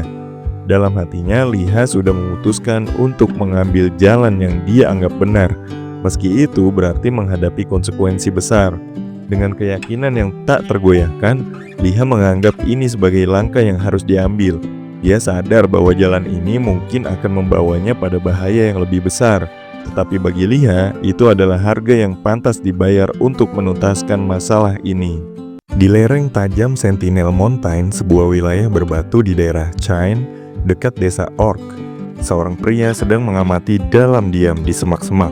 Dengan napas yang tenang dan tangan mantap, ia membidikkan musketnya ke arah satu makhluk kecil yang tampak tak waspada, yang merupakan worker goblin. Angin berdesir perlahan dan semua terasa mendukung. Dor! Satu peluru meluncur, tapi melenceng. Goblin itu berlari panik dan bersembunyi sebelum Liha bisa menembak ulang. Liha agak kesal karena ini bukan hasil yang ia harapkan. Ia memang baru saja mendapatkan skill beginner sniping dan tadinya merasa sangat percaya diri, tapi sekarang dia sadar skill itu belum cukup. Kecepatan pelurunya ternyata masih terlalu lambat dan arah tembakan tidak lurus sempurna. Ada lengkungan atau zeroing, hal-hal teknis yang dulu hanya dia dengar dari latihan militer, kini menjadi kendala nyata dalam dunia game ini. Baru saja ia ingin memperbaiki posisi, masalah lama datang kembali. Seperti biasa, Rising Sun muncul lagi. Tikal memimpin langsung penggangguan ini. Mereka memang terkenal suka merusuh, apalagi ke pemain independen seperti Liha. Tanpa pikir panjang, Liha langsung menggunakan scroll teleport. Tujuannya sederhana, yaitu kabur. Tapi, tidak sesederhana itu ternyata. Tikal bukan hanya ingin mengusir Liha, dia ingin menghabisinya. Ia memerintahkan semua anak buahnya mengejar ke arah yang diperkirakan menjadi tujuan Liha, yaitu daerah Fereport. Liha muncul di Fereport hanya untuk kembali disergap. Kali ini lebih sulit, ada sesuatu yang aneh. Mereka bisa terus melacaknya. Dan benar saja, Liha baru sadar bahwa dia terkena skill marking. Efeknya seperti penanda kemanapun dia pergi. Posisi dan jejaknya akan selalu terdeteksi oleh pihak yang menandainya, tidak peduli seberapa jauh dia kabur. Tikal dan anak buahnya akan selalu tahu. Situasi makin buruk. Liha berlari menuju penyedia jasa teleportasi di Fereport, seorang mage muda yang bahenol yang dikenal memasang harga mahal. Tanpa banyak pikir, Liha menyerahkan semua uangnya dan meminta dikirim ke kota pusat Ailstock. Detik-detik sebelum teleportasi aktif, skill line binding dari bawahan Tika meluncur hampir mengenainya, tapi gagal, dan tepat sebelum ditangkap, tubuh Liha menghilang dalam cahaya teleportasi. Sesampainya di Ailstock, Liha menarik napas lega untuk pertama kalinya.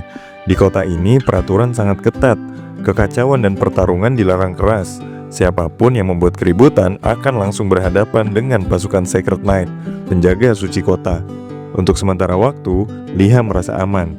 Ia segera menghubungi temannya, Kijong, dan menceritakan semua yang terjadi tentang gangguan Rising Sun. Skill marking yang menyulitkan dan bagaimana ia tak bisa leveling dengan tenang. Kijong mendengarkan dengan serius, lalu memberi solusi, yaitu ada item penghapus marking yang bisa dibeli dari pedagang keliling bernama Arkan. Tapi tentu saja, barang itu langka dan tidak mudah didapatkan. Liha merasa bingung, kalau gini terus, dia nggak akan bisa naik level dengan stabil. Di sisi lain, ia tak ingin terus-terusan merepotkan Kijong. Hatinya mulai penuh dengan keraguan dan amarah yang ia tahan sejak lama. Ia dulu cuma pengen bertahan hidup dan berkembang, tapi kini ada misi lain yang lebih besar. Guild Rising Sun bukan cuma penghalang, mereka adalah ancaman yang harus disingkirkan. Liha sudah membulatkan tekadnya, dan Liha akan menghancurkan Rising Sun. Kijong yang mengenal baik Liha hanya mengangguk dan memberikan wejangan yang mengubah segalanya. Kalau kamu udah yakin, lebih baik kamu buat guild sendiri, daftarkan secara resmi. Setelah itu, kamu bisa mendeklarasikan perang guild. Biar mereka tahu siapa yang sebenarnya harus takut. Di sebuah gedung megah yang berdiri kokoh di wilayah Fibil Utara, suasana tampak meriah dan penuh wibawa. Gedung itu adalah markas cabang guild yang cukup besar dan paling ditakuti karena suka ngerampok. Di wilayah ini yaitu Rising Sun. Di dalamnya, para petinggi guild tengah menggelar rapat paripurna tahunan, sebuah acara prestisius yang selalu dinanti oleh seluruh cabang. Hari itu, mereka merayakan pencapaian para manajer cabang terbaik. Suasana formal namun mewah terasa kental. Lampu kristal menggantung di langit-langit ruangan, sementara meja panjang dipenuhi berkas laporan dan hadiah mewah. Satu persatu, manajer cabang naik ke podium, menerima penghargaan atas penjualan item terbanyak atau kontribusi terbesar dalam pertempuran selama 1 tahun terakhir. Sorak-sorai dan tepuk tangan mengiringi setiap penghargaan yang diserahkan. Namun di tengah euforia itu, suasana mendadak berubah. Seorang anggota Rising Sun bergegas masuk ke ruang rapat. Ia membisikkan sesuatu ke telinga ketua cabang Rising Sun di Fibil Utara. Wajah sang ketua langsung berubah tegang. Sebuah kabar mengejutkan baru saja diterima, kalau ada guild baru yang mendeklarasikan perang terhadap Rising Sun. Nama guild itu terdengar asing, yaitu Outlaw of the Sunset. Tak ada informasi latar belakang, tidak ada riwayat pertarungan, tidak ada catatan transaksi. Tapi yang lebih mengejutkan lagi, guild masternya adalah Liha, pria yang selama ini diburu habis-habisan oleh Tikal. Sementara itu, di tempat lain yang sama sekali berbeda suasananya, Liha sedang menghadiri acara pembukaan cabang kedua dari restoran terkenal, The Holy Grail. Bangunan bergaya klasik modern itu berdiri megah di pusat kota. Banyak tamu penting hadir di hari itu, termasuk bangsawan, pebisnis, dan pemimpin guild lainnya. Liha disambut hangat oleh Nyonya Jus, pemilik restoran sekaligus orang yang pernah ia bantu sebelumnya. Ia sangat berterima kasih kepada Liha, karena berkat bantuannya, cabang kedua Holy Grail bisa dibuka tanpa hambatan. Sebagai bentuk penghormatan, Liha diajak masuk ke ruang privat khusus, ruang mewah berlapis ornamen emas dengan penjagaan ketat di luar pintu. Liha memperhatikan sekeliling dengan tenang. Keamanan di tempat ini membuatnya merasa aman. Ia tahu pembicaraan ini tidak akan sembarangan. Di dalam, pembahasan rahasia dimulai. Nyonya Jus mewakili Guild Informan, kelompok bayangan yang menjual informasi di dunia game ini. Ia bertanya dengan ramah apa yang ingin diketahui Liha. Diskusi pun mengalir, informasi demi informasi dibuka. Tidak cuma soal Rising Sun, tapi juga rencana pergerakan internal mereka, nama-nama penting, dan strategi yang akan mereka gunakan ke depan. Semuanya begitu detail dan terstruktur rapi, membuat Liha terdiam kagum. Ia nggak menyangka dunia informasi di game ini bisa sedalam itu. Apa yang awalnya ia pikir sekedar interaksi NPC, ternyata menjadi bagian dari jaringan intel yang sangat profesional. Setelah pertemuan usai, Nyonya Jus mengajak Liha untuk sekadar menyapa para tamu penting yang hadir. Liha pun menyambut dengan senang hati. Ia merasa ini kesempatan besar untuk membangun relasi. Banyak tokoh kuat yang hadir, dan semuanya tampak tertarik dengan sosoknya. Namun di sisi lain Fibil Utara, suasana mulai berubah dari tenang menjadi genting. Di gedung Rising Sun, ketua cabang dan Tikal kini duduk berdua, membahas strategi menghadapi deklarasi perang mendadak dari Outlaw of the Sunset. Ketua cabang yang menyadari kalau markas pusat Rising Sun belum tahu kejadian ini, memutuskan untuk menyelesaikannya secara internal. Ia menunjuk Tikal sebagai manajer lapangan spesial untuk memimpin langsung serangan ke guild baru tersebut. Belum sempat mereka merumuskan strategi secara utuh, seorang anggota masuk ngos-ngosan. Wajahnya pucat, matanya panik. Ia menyampaikan kabar buruk, yaitu bahwa beberapa manajer yang sedang dalam perjalanan menuju markas telah diserang dan dihabisi. Tidak diketahui oleh siapa dan bahkan mereka tidak sempat melawan. Semua terjadi secara cepat dan terencana. Ruangan rapat mendadak hening. Semua orang terdiam, lalu satu persatu mulai menunjukkan ekspresi kaget dan ketakutan. Serangan ini bukan cuma simbol perang, ini peringatan. Musuh yang mereka hadapi bukan sekadar player pemula yang lari dari kejaran. Ini adalah seseorang yang sudah merancang semuanya dengan sangat matang. Dan di balik bayang-bayang keheningan itu, satu nama kini menggema di kepala para anggota Rising Sun, yaitu Haliha. Dia bukan lagi buruan. Dia kini adalah ancaman nyata.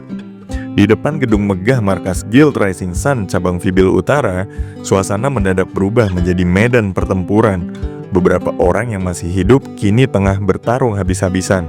Suara ledakan senjata dan teriakan saling bersahutan, menciptakan kekacauan yang tak pernah dibayangkan akan terjadi di wilayah yang sebelumnya begitu angkuh dan aman.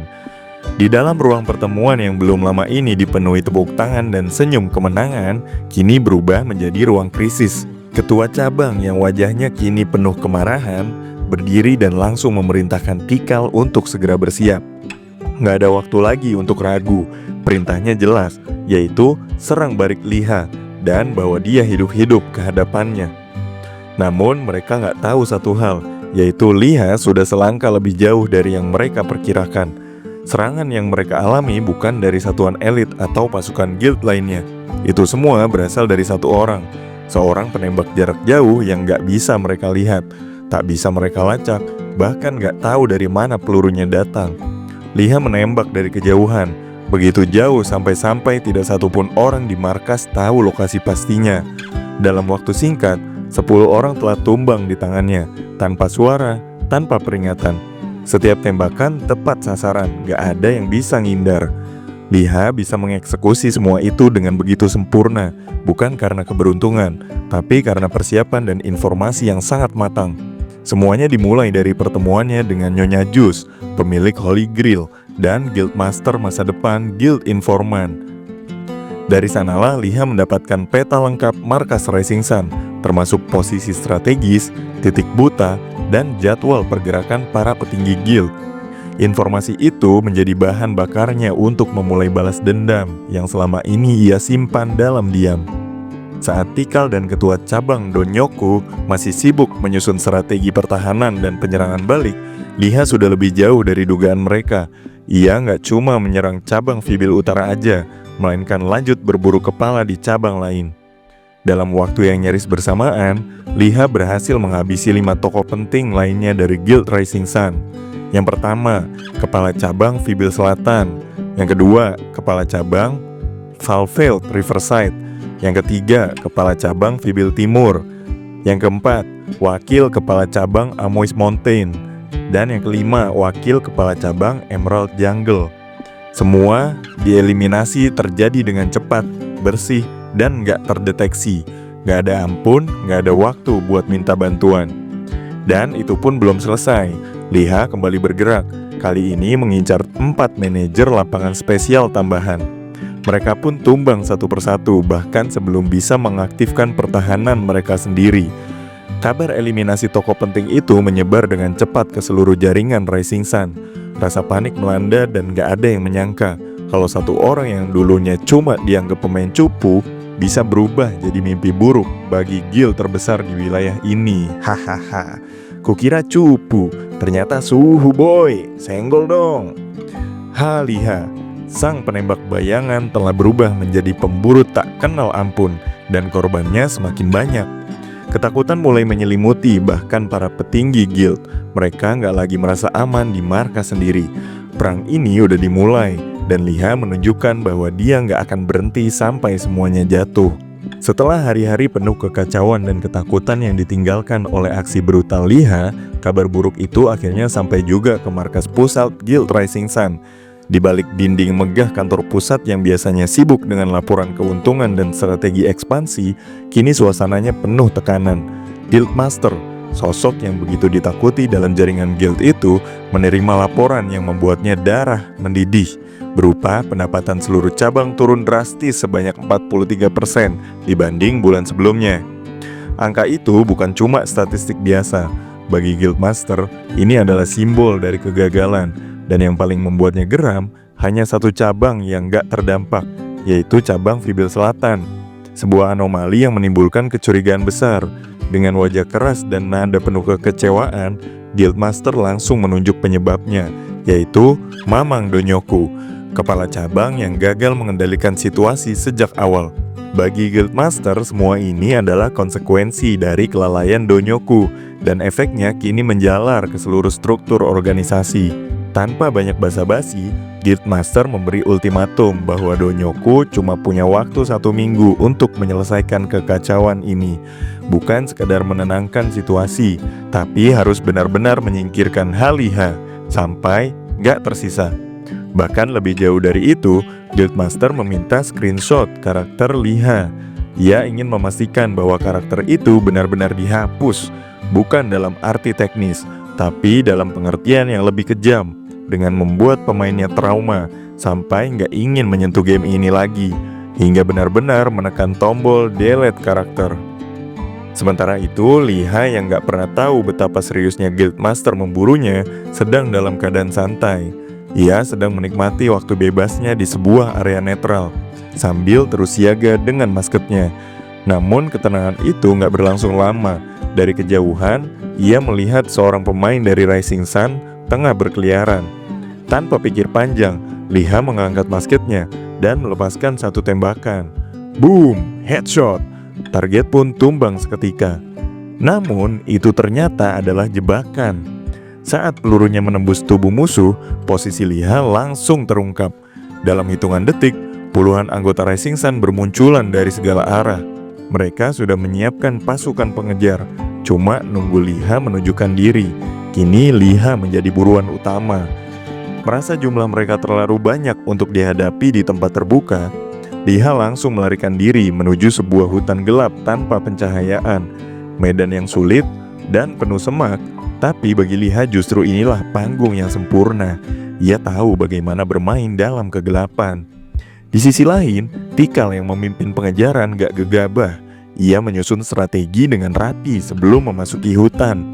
Menyadari betapa berbahayanya Liha seorang diri, Tikal meminta bala bantuan dari pusat guild. Dan responnya datang dengan cepat. Gak nanggung-nanggung, 530 orang anggota FBA, Frontline Battle Assault, dikirim langsung untuk membantunya. Tikal kini memegang kekuatan penuh.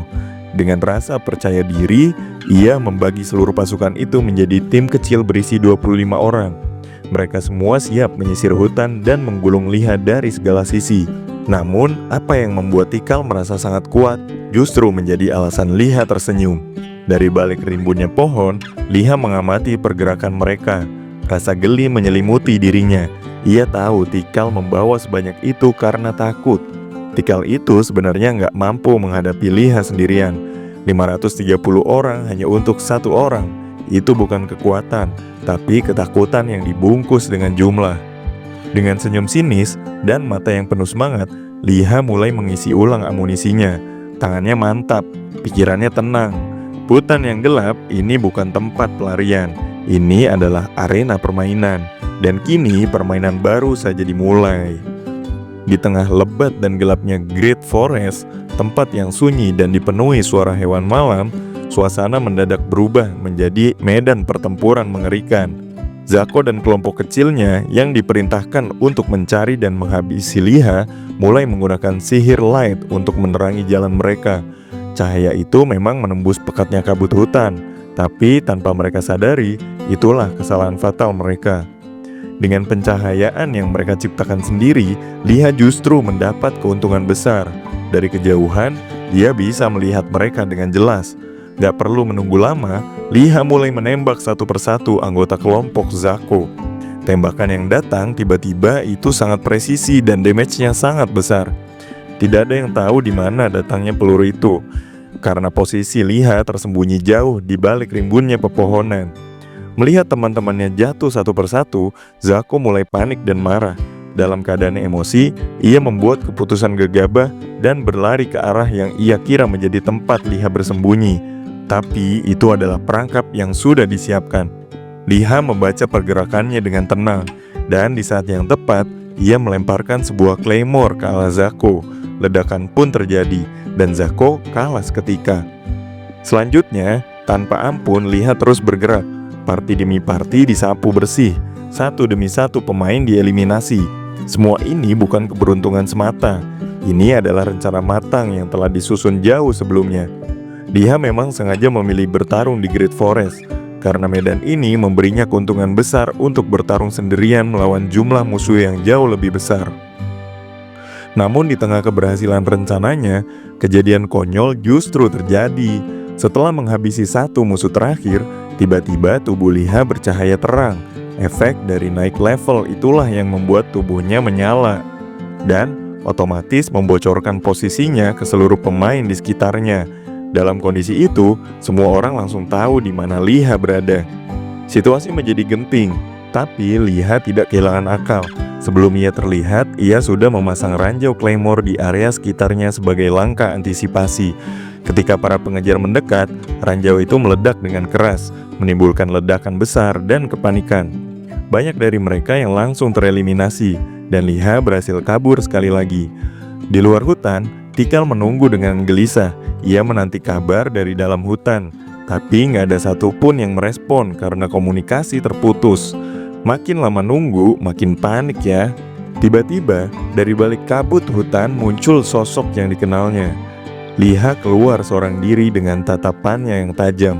Tikal nggak percaya dengan apa yang dilihatnya. Gimana mungkin Liha bisa keluar dari hutan itu?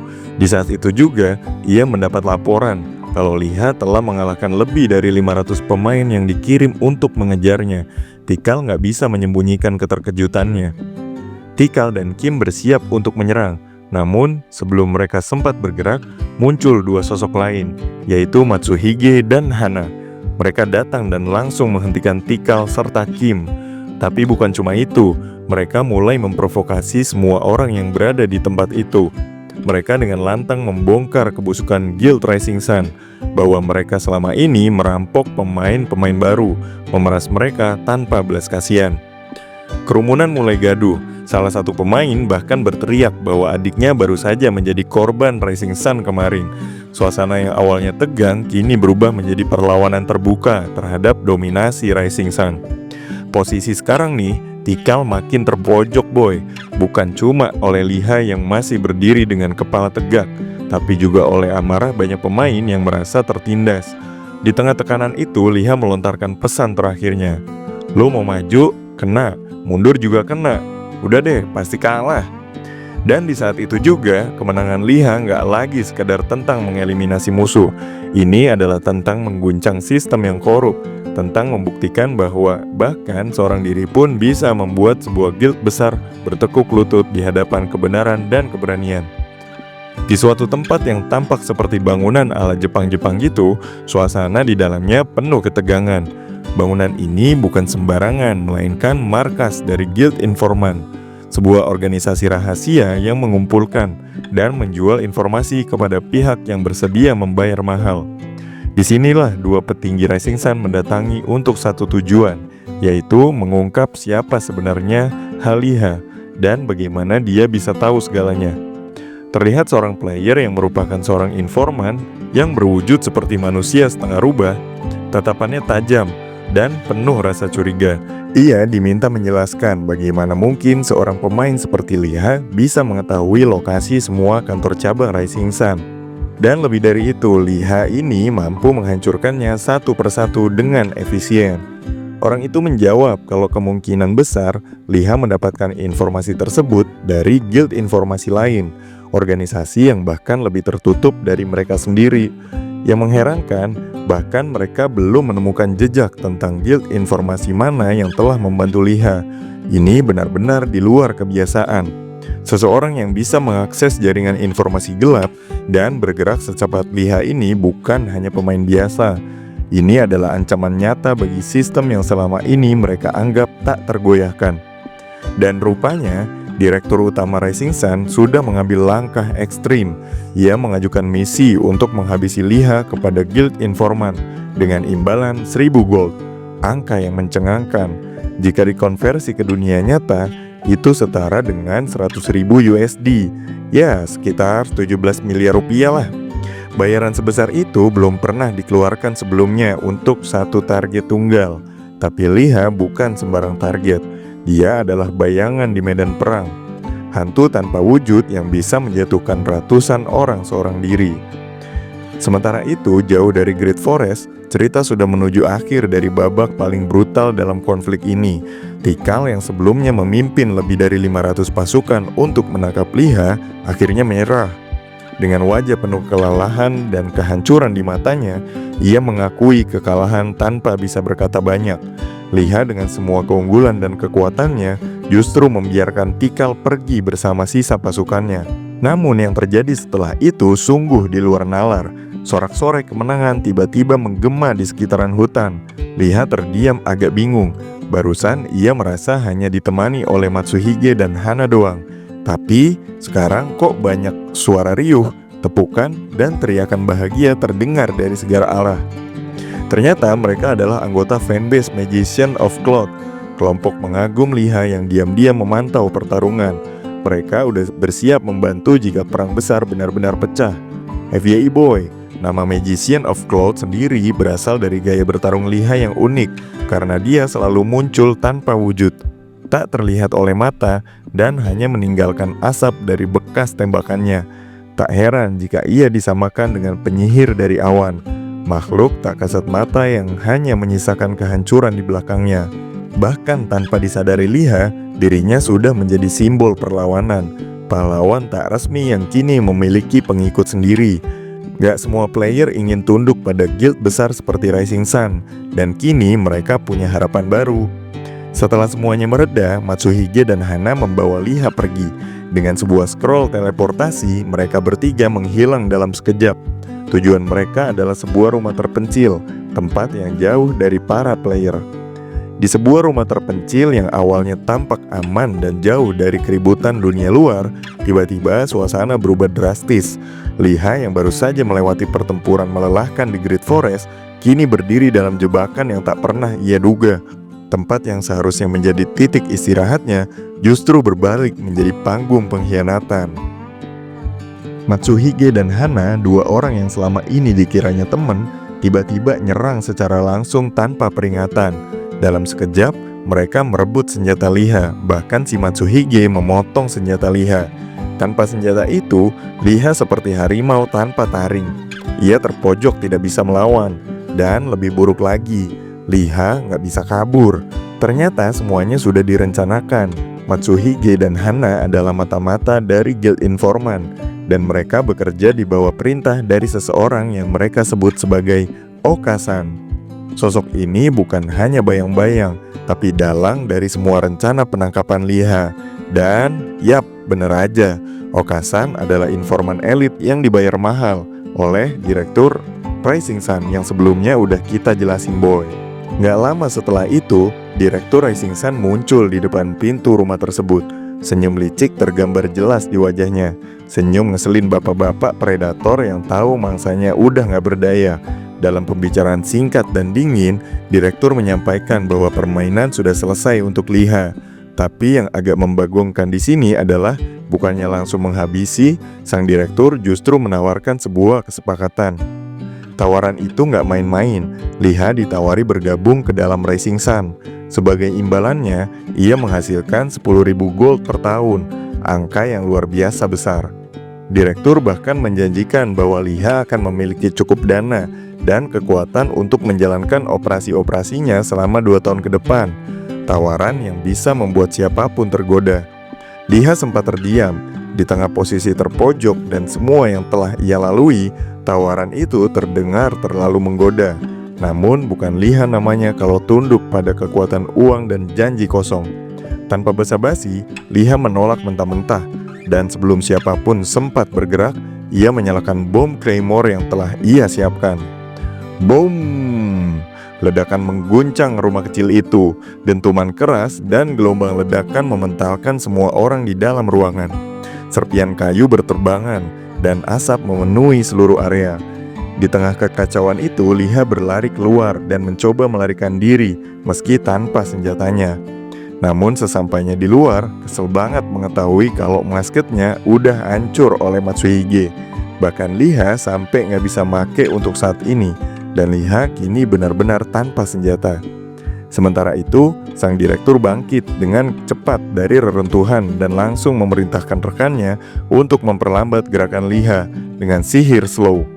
Mantra pun dilontarkan dan Liha terkena efek debuff slow 50% dalam waktu 1 menit. Direktur nggak mau menyia-nyiakan momen emas itu. Ia maju dengan cepat, bersiap menghantam Liha sekuat tenaga. Tapi Liha malah tersenyum. Dalam detik-detik genting, Liha mengaktifkan skill rahasia yang guild informan bahkan gak tahu, yaitu Spirit Link, untuk mensummon beruang yang ada di botol Bear Brand. Beruang yang sangat kuat karena telah meminum susu naga. Hahaha. Beruang itu bernama Koma. Duar! Dengan satu hantaman dari Koma, Direktur Rising Sun terpental cukup jauh, menghantam pohon besar dan jatuh dengan suara berat. Tanah bergetar, semua orang terdiam. Dan seperti layaknya pahlawan dalam cerita manhwa di Animanga ID, Liha memperkenalkan rekannya. 2-3 biji kurma. Kenalin boy, namanya Koma. Asik. Di tengah hutan yang masih menyisakan jejak pertempuran sebelumnya, Liha menatap takjub ke arah sosok besar yang berdiri di hadapannya. Koma, seekor beruang yang dulu pernah ia tinggalkan saat masih kecil, kini telah kembali dalam wujud yang jauh berbeda. Tubuhnya membesar berkali-kali lipat, dan kini seluruh tubuhnya tampak menyala dengan aura merah membara. Koma bukan lagi sekedar beruang besar. Dia telah menjadi Fire Bear, simbol kekuatan yang meledak-ledak, sekaligus pelindung yang tangguh. Liha nggak menyangka, beruang kecil yang dulu masih imut-imut, sekarang jadi serem. Dan tanpa menunggu perintah, Koma langsung menyerang keempat orang di hadapan mereka. Koma menggunakan skill Agonia Osoror, sebuah kemampuan yang kini efeknya meningkat drastis, membuat siapapun yang mendengarnya langsung terkena dalam efek fear dan debuff berat. Keempat musuh itu terguncang hebat. Durasi efek debuff yang biasanya hanya sebentar, kini bertahan 50% lebih lama, karena level Koma yang melonjak jadi 112. Meski secara asli level Koma masih 66, tapi berkat skill Soul Link milik Liha, levelnya meningkat signifikan karena Liha sendiri sudah berada di level 92. Soul Link membuat Koma mendapat tambahan setengah dari level Liha, dan itu membuat semua kemampuannya melonjak tajam. Hana yang berusaha mengajukan negosiasi berharap bisa selamat karena mengklaim dirinya nggak beraliansi langsung dengan Rising Sun. Tapi Liha nggak tertarik pada permainan kata-kata. Baginya pengkhianat atau informan seperti Hana dan Matsuhige justru lebih berbahaya. Tanpa ragu, Koma langsung menghempaskan serangan api bertubi-tubi dan mengeliminasi mereka berdua. Kini hanya tersisa sang direktur Rising Sun dan rekannya. Namun Liha nggak langsung menghabisi mereka. Dia ingin jawaban, dan cara mendapatkannya adalah dengan metode yang kasar namun efektif.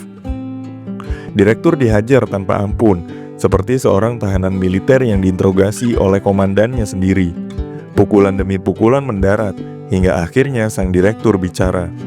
Dengan wajah babak belur, direktur mengaku bahwa Hana dan Matsuhige berasal dari Guild Shinobi Gumi, sebuah kelompok rahasia yang beroperasi seperti badan intelnya di Middle Earth.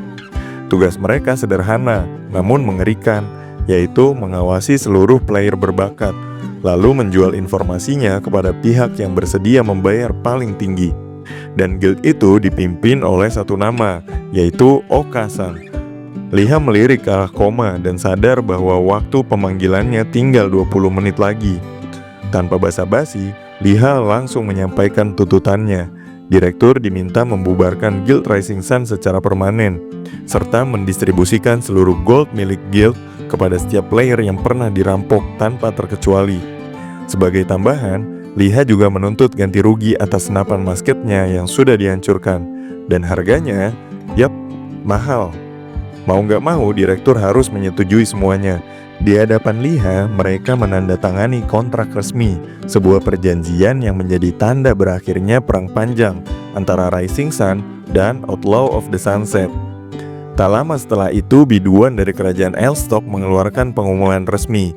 Suara jedor-jedor kembang api terdengar dari kastil pusat, dan seluruh wilayah virtual dipenuhi notifikasi. Pemenang War Guild telah ditetapkan secara sah. Di antara kerumunan yang menyaksikan pengumuman itu, terlihat Hwajong, Hwayon, dan Kijong berdiri sambil menatap layar, menyaksikan kemenangan luar biasa Liha. Kemenangan pertamanya yang benar-benar diakui secara resmi, bukan sekedar cerita para pemain pinggiran. Di tengah semua itu, Liha hanya tersenyum. Ia tahu ini baru awal dari perjalanannya. Di sisi lain, Koma berdiri dengan gagah, seolah siap untuk terus mendampingi pemiliknya dalam pertarungan berikutnya. Hari itu, di bawah sinar senja dunia digital, Liha dan Koma merayakan kemenangan mereka secara sederhana. Sebuah kemenangan yang bukan hanya soal perang, tapi tentang kepercayaan, tekad, dan keberanian untuk melawan guild rasa preman.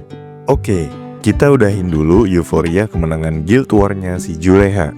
Kita pindah ke sebuah kota kecil di Texas, Amerika Serikat. Terlihat seorang pria tengah duduk santai di balik konter toko senjata. Namanya Mr. Kid, penjaga toko legendaris Mammoth Gun Shop. Hari itu dia nggak sedang sibuk melayani pelanggan, tapi malah asik nonton video pertarungan Liha di YouTube Animanga ID. Dari balik layar monitornya tampak cuplikan aksi menegangkan Liha yang berhasil menjatuhkan lawannya satu persatu. Mr. Kid mengamati dengan cermat dan dalam hatinya dia mengakui bahwa Liha memang punya insting membidik yang luar biasa tajam. Tapi tetap aja menurutnya temponya masih terlalu lambat. Seorang sniper sejati seharusnya bisa menembak lebih cepat dari bayangan musuhnya. Tapi jelas bocah itu punya potensi besar. Sementara itu di tempat lain, di sebuah apartemen megah milik keluarga Ram bersaudari sedang duduk santai sambil menonton video yang sama. Yap, ternyata mereka juga subscriber setia Animanga ID, channel yang kini semakin naik daun karena tayangan pertarungan spektakuler Liha melawan 500 orang secara solo. Hahaha. Hwajong menyimak tayangan dengan wajah serius namun penuh kekaguman. Hwayon sang top global aura ini juga terpukau. Namun lebih dari itu, dia melihat sesuatu yang lebih dalam, yaitu perubahan drastis pada Liha. Bocah cupu yang dulu dipandang sebelah mata, kini telah menjelma jadi sosok yang mengguncang Middle Earth. Hwayon pun langsung menyusun rencana, yaitu merekrut Liha ke dalam guild mereka, Hwahong. Menariknya, rencana ini malah mendapat dukungan penuh dari Hwajong. Karena diam-diam dia punya rasa suka terhadap Liha. Waduh, dunia maya makin panas nih boy. Kembali ke game, Liha baru saja selesai menjalani guild war yang melelahkan. Tubuhnya terkirim ke pusat kota Elstok setelah teleport otomatis.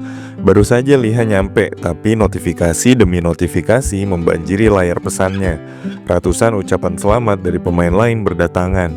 Semuanya memuji keberaniannya yang luar biasa dalam mengalahkan Rising Sun. Tapi di tengah euforia itu, Liha hanya bisa nyengir kecut saat membuka inventarisnya. Duitnya sekarang tersisa cuma 30 silver. Padahal modal awal yang ia keluarkan untuk war ini sebesar 50 gold. Ditambah lagi, senapan kesayangannya, needle gun, rusak berat. Aduh, rugi bandar sih ini namanya. Tapi untungnya Liha nggak pulang dengan tangan kosong. Ia berhasil meraih beberapa achievement yang jarang bisa dicapai pemain lain. Di antaranya adalah 1. Samurai Judge, didapat setelah menumbangkan Guild Rising Sun, menambah 10 poin status.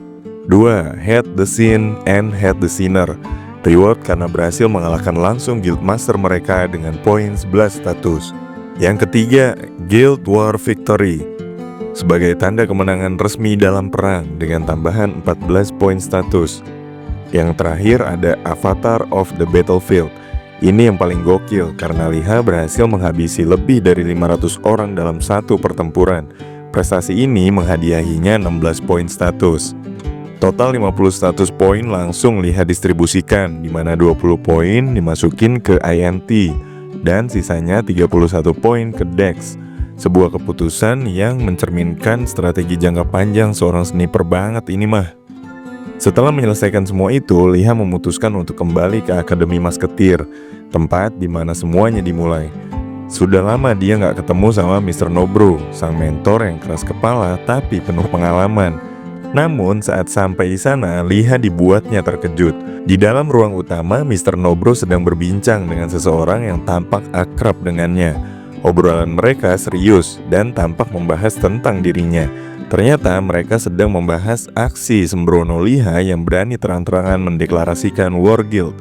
Selain itu, Kit juga bilang kalau mungkin suatu saat Liha ini akan jadi rivalnya.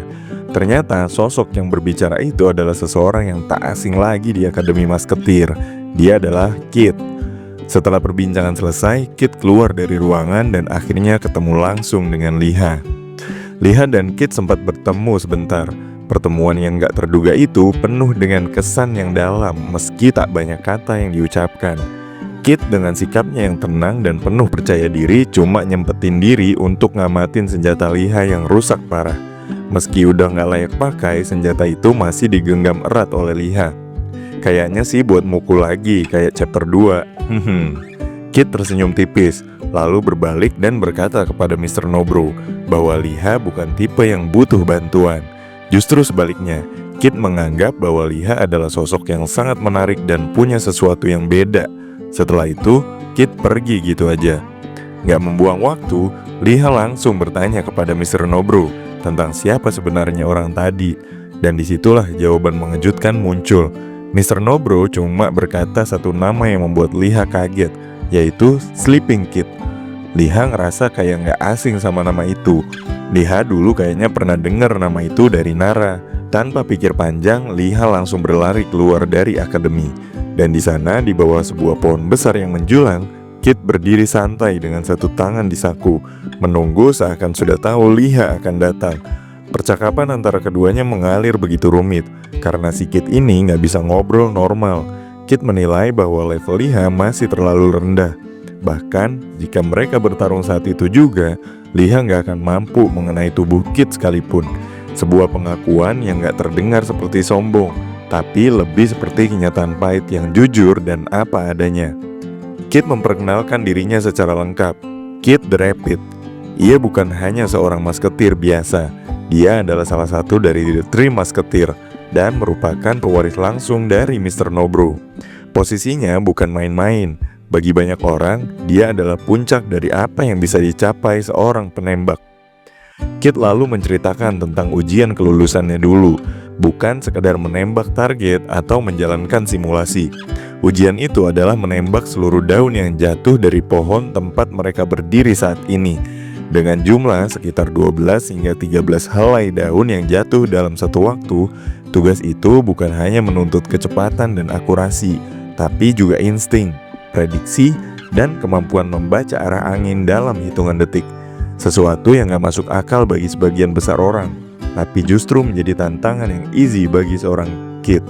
Liha hanya bisa terdiam. Liha curhat tentang ujiannya sebagai pewaris Elizabeth. Ia diharuskan menembak target dari jarak 444 meter sebagai syarat menjadi sniper penerus Nyonya Elizabeth. Sebuah ujian yang terasa mustahil di awal, namun kini terasa menjadi seperti titik awal perjalanan yang panjang. Liha coba membayangkan ulang apa yang terjadi di ujiannya si Kit. 12-13 daun jatuh dan semuanya harus ditembak sebelum menyentuh tanah. Kalau kita coba hitungan kasar nih boy, semua daun itu akan jatuh dalam waktu 3-4 detik. Itu berarti kita harus menembak satu daun kurang dari 0,3 detik. Bahkan seharusnya lebih cepat. Sebuah ujian yang absurd bagi kebanyakan orang, tapi justru menjadi bukti nyata kecepatan dan akurasi Kit yang mengagumkan. Rasa penasarannya membawa Liha untuk bertanya-tanya kenapa Kit mau repot-repot menemuinya. Kit dengan santuy menjawab, Kit ternyata membutuhkan kekuatan dari orang-orang yang memiliki skill Bull Eyes dan Piercer. Menurutnya, kedua skill itu jauh lebih kuat dibandingkan kemampuan khasnya sendiri, The Rapid. Liha sebenarnya nggak terlalu paham penjelasan Kit yang teknis itu, tapi dalam gaya khasnya yang ceplos-ceplos, ia malah mengolok Kit sebagai wibu tsundere, karena menurutnya Kit terlihat seperti malu-malu kucing dalam mengakui bahwa dia butuh bantuan orang lain.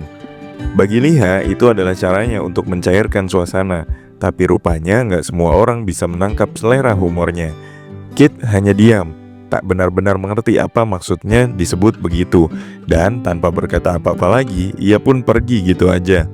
Tapi sebelum benar-benar hilang dari pandangan, Kit sempat mendengar sesuatu dari Liha tentang niatnya yang akan segera menyelesaikan ujian terakhir Nyonya Elizabeth dan mendapatkan titel Bullseye. Meski tak menoleh kembali, Kit menunjukkan sedikit ekspresi puas, lalu menghilang lanjut cabut. Hari berganti dan ada Liha yang masih memikirkan tentang senjatanya yang rusak dan gak bisa masuk ke inventory. Memutuskan untuk pergi ke tempat satu-satunya orang yang bisa ia percayai dalam hal senjata, yaitu Zik, si pandai besi. Zik menyambutnya dengan santuy. Liha mengangkat senapan yang rusak, memperlihatkan bagian belakang senjata yang hancur total setelah War Guild. Ia ingin melakukan sesuatu yang mungkin belum pernah terpikirkan sebelumnya, yaitu modifikasi total. Zik menerima tantangan itu. Ia memotong bagian belakang senapan, membuat gagangnya lebih pendek dan pas di genggaman satu tangan. Dengan begitu, senapan Liha akhirnya bisa dimasukkan ke dalam inventory tanpa menempati ruang terlalu besar. Tapi Liha nggak berhenti di sana. Ia menginginkan lebih. Ia meminta modifikasi ekstrim. Senapan itu ingin ia tambahkan dengan lubang kecil yang bisa berputar, semacam sistem mekanik yang membuat peluru bisa dilepaskan dalam mode yang belum pernah ada sebelumnya. Namun sayang, Zik hanya bisa menggelengkan kepala. Modifikasi semacam itu terlalu rumit untuk dilakukan oleh manusia biasa. Tapi Zik nggak menutup jalan sepenuhnya. Ia menyebut bahwa mungkin seorang dwarf bisa melakukan modifikasi kayak gitu. Mendengar itu, semangat Liha jadi kembali nyala. Jalannya mungkin gak akan mudah, tapi satu hal yang pasti adalah senjatanya akan berevolusi, sama seperti dirinya. Dan sekarang satu tujuan baru pun muncul di benaknya, yaitu mencari seorang dwarf pandai besi legendaris. FYI boy, suku dwarf itu salah satu spesies yang ahli dalam pandai besi. Bahkan mereka ini mampu untuk membuat weapon magic. Dan tempat untuk bertemu dwarf itu adalah di sekitar pegunungan Adamandir yang terletak di bagian barat benua. Tempat itu merupakan sebuah pegunungan besar yang menjulang dari utara sampai ke selatan.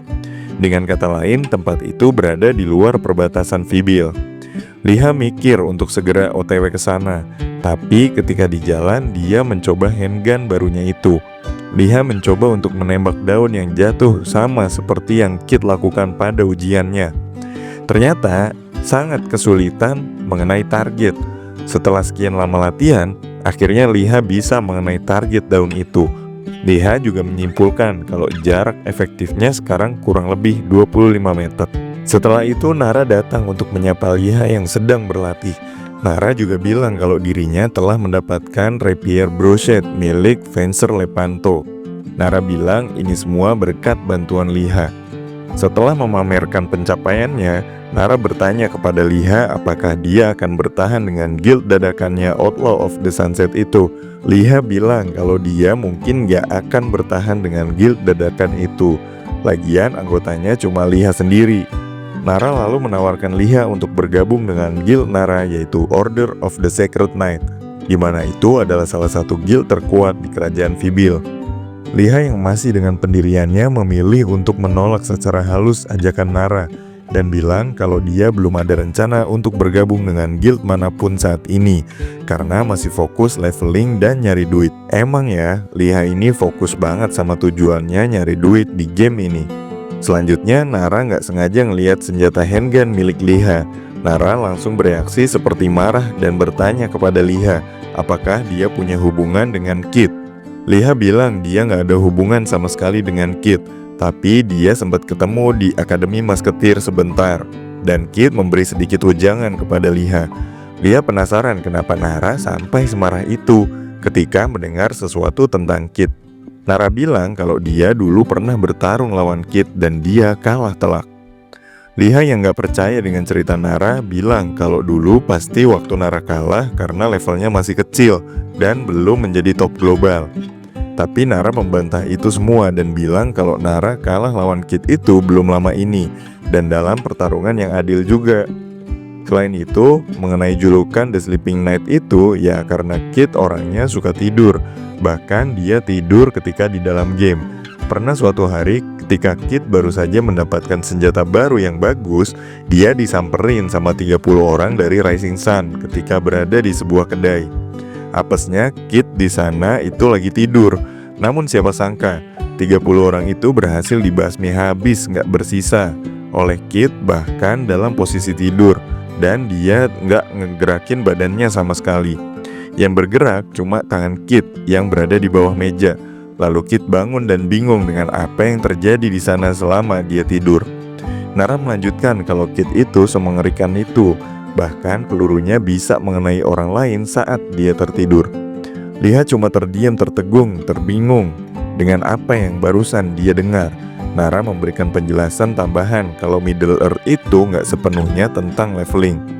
Justru sistem leveling dan ranking yang ada di Middle Earth itu jadi makanan empuk untuk para outsider. Mereka itu orang yang nggak memperdulikan level, tapi kekuatan mereka bahkan sangat jauh dibandingkan para ranker.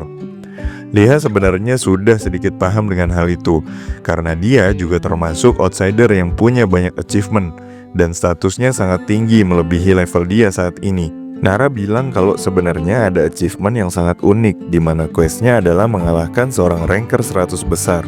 Rewardnya juga kamu bakal dapat achievement sesuai rank yang dikalahkan. Selanjutnya, kita diperlihatkan top global ranker. Nomor 1 ada Alexander, 2 Lee Ji-won, 3 Agromni Igor, 4 Peiwu, 5 Peter, 6 Shinara, 7 Chiyo, 8 Faust, dan 9 Ram Hwajong. Informasi yang menyebar sangat cepat itu tidak bisa dihindari saat ini. Bahkan ketika ranker mendapatkan item yang sangat kuat, mereka nggak akan pernah muncul di pasar lagi buat jualan. Soalnya mereka bisa aja diburu karena dapat item langka dan sangat kuat itu. Itu juga yang menjadikan mata uang di Middle Earth bisa bersaing dengan mata uang dunia nyata. Karena Google secara nggak langsung menyuruh para player berkompetisi segila ini. Nara bilang kalau mungkin Liha ini akan dikategorikan sebagai outsider dan dapat banyak surat cinta dari banyak guild untuk merekrut Liha ke dalam guild mereka, atau bahkan hanya menjadi tentara bayaran saja. Nara pergi meninggalkan Liha karena ada urusan. Kita berpindah ke tempat lain di mana di sana ada perang dingin berkedok negosiasi antara Ye-in dari Byul-cho dan Ram Hwayon dari Hwahong. Singkat cerita, dalam negosiasi itu nggak menemui kata sepakat antara kedua belah pihak tentang penyelesaian kasus Del Castle. Hwayon malah nantangin Byul-cho untuk melakukan guild war dan nyewa para ranker. Ye-in menanggapi hal itu dengan bilang dia bakal nyewa para ranker Korea dengan metode pembayaran bagi hasil dari keuntungan Del Castle nantinya. Akhirnya yang kita tunggu-tunggu yaitu War Guild Byul-cho versus Hwahong akan segera dilaksanakan dalam waktu 1 hari lagi. Kita pindah sebentar ke Liha di mana dia lagi seneng banget karena abis dapat 88 gold dari sisa kompensasi War Guild lawan Rising Sun. Ditambah lagi ternyata Liha menjual nama guildnya sendiri, Outlaw of the Sunset, kepada seorang masketir cupu karena dia katanya ingin jadi bintang film. Oke, kita kembali lagi ke situasi sebelum War Guild antara Byul-cho versus Hwahong, di mana di sana Ye-in sedang melakukan orasi kepada khalayak umum dan bilang kalau Guild Hwahong menolak seluruh proposal yang sudah dia buat dengan susah payah. Semua orang menjadi sangat marah mendengar pernyataan itu dari Ye-in. Ditambah lagi Ye-in bilang kalau guildnya udah menginvestasikan uang nasabah anggota guildnya sebanyak 21 ribuan gold untuk Del Castle dalam bentuk donasi, dan itu tidak mungkin bisa diambil kembali. Semua orang sontak makin marah dan panik karena sebagian besar dari mereka menggunakan uang pribadinya untuk investasi itu. Bahkan ada orang yang pakai uang tabungan buat nikah untuk investasi itu karena dijanjikan return sebesar 30% per tahun. Atas dasar itu, Ye-in secara resmi mendeklarasikan perang antar guild ini dengan meminta bantuan dari Dragon Knight dan pemimpin Spark Guild untuk ikut membantu mereka. Orang-orang yang mendengar hal itu sedikit pesimis karena walaupun Guild Hwahong tidak memiliki banyak anggota, tapi di sana ada top global Aura si Hwajong dan top global Cho yaitu Peiwu. Tetapi Yein mengkonter ketakutan mereka itu dengan bilang kalau mereka nggak ikut berantem, maka uang yang diinvestasikan mereka nggak akan dikembalikan sepeser pun. Selain memanggil dua orang tadi, Yein juga bilang kalau dia akan berusaha memanggil si Nara, sang top global Lancelot, untuk bergabung dengannya, dan top global 2 yang bernama Too Easy yang seorang Arcane Swordsman. Di sisi lain, mendengar kebulsitan itu semua yang Yein katakan, Kijong sebenarnya agak kesel karena Yein gak ngomong dulu sama Kijong dan Tail soal itu. Tiba-tiba Yein nyuruh Kijong untuk mendekat sebentar untuk berdiskusi. Ini tentang ajakan membawa Liha masuk ke dalam guildnya untuk membantu rencana perang antar guild ini. Namun Kijong bilang akan susah ngajak Liha join dalam guild ini karena dulu dia udah pernah 2 kali ditolak. Namun dengan polosnya, Kijong malah mengiyakan rencana itu dan bilang akan berbicara secara langsung di rumah ketika lockout. Hal janggal terjadi di akhir scene di mana Yein dan Sasuke berencana untuk mengkambing hitamkan Kijong dalam perang antar guild ini. Kita dibawa kembali ke rumah Liha, di mana terlihat ibu Liha yang akan berangkat kerja seperti biasanya, sedangkan Liha lanjut main game setelah makan. Sebelum login lagi, Liha melihat forum sebentar, dan di sana dia lihat pengumuman kalau perang antar guild Byulcho melawan Hua Hong akan dimulai 12 jam lagi. Liha tertarik dengan artikel tentang monopoli pasar yang bisa mendatangkan keuntungan finansial. Di sana, Liha menemukan cukup banyak informasi seperti orang yang menguasai sebuah kastil ternyata bisa menaikkan harga potion sebanyak 10 kali lipat. Selain itu, ada 3 dungeon yang dikendalikan Del Castle saat ini, dan itu merupakan jumlah terbanyak dalam kerajaan Vybil. Siapapun guild yang menang akan mampu mengendalikan akses secara penuh menuju dungeon itu. Kijong tiba-tiba menghubungi Liha untuk login karena ingin membicarakan suatu hal yang penting. Setelah login, ternyata Kijong mengajak Liha untuk bergabung dengan Byulcho untuk ketiga kalinya, dan kali ini atas permintaan langsung dari Guildmaster Yein. Namun pembicaraan itu terhenti ketika tiba-tiba ada seorang mata-mata yang menggunakan jubah Guild Hua Hong muncul. Ternyata orang itu sedang membutuhkan Kijong dari tadi. Kijong dan Liha berusaha mengejar, tapi sia-sia. Setelah itu mereka lanjut pembicaraan tadi. Di sana Liha lagi dan lagi menolak tawaran bergabung dengan Byulcho dengan alasan yang cukup logis.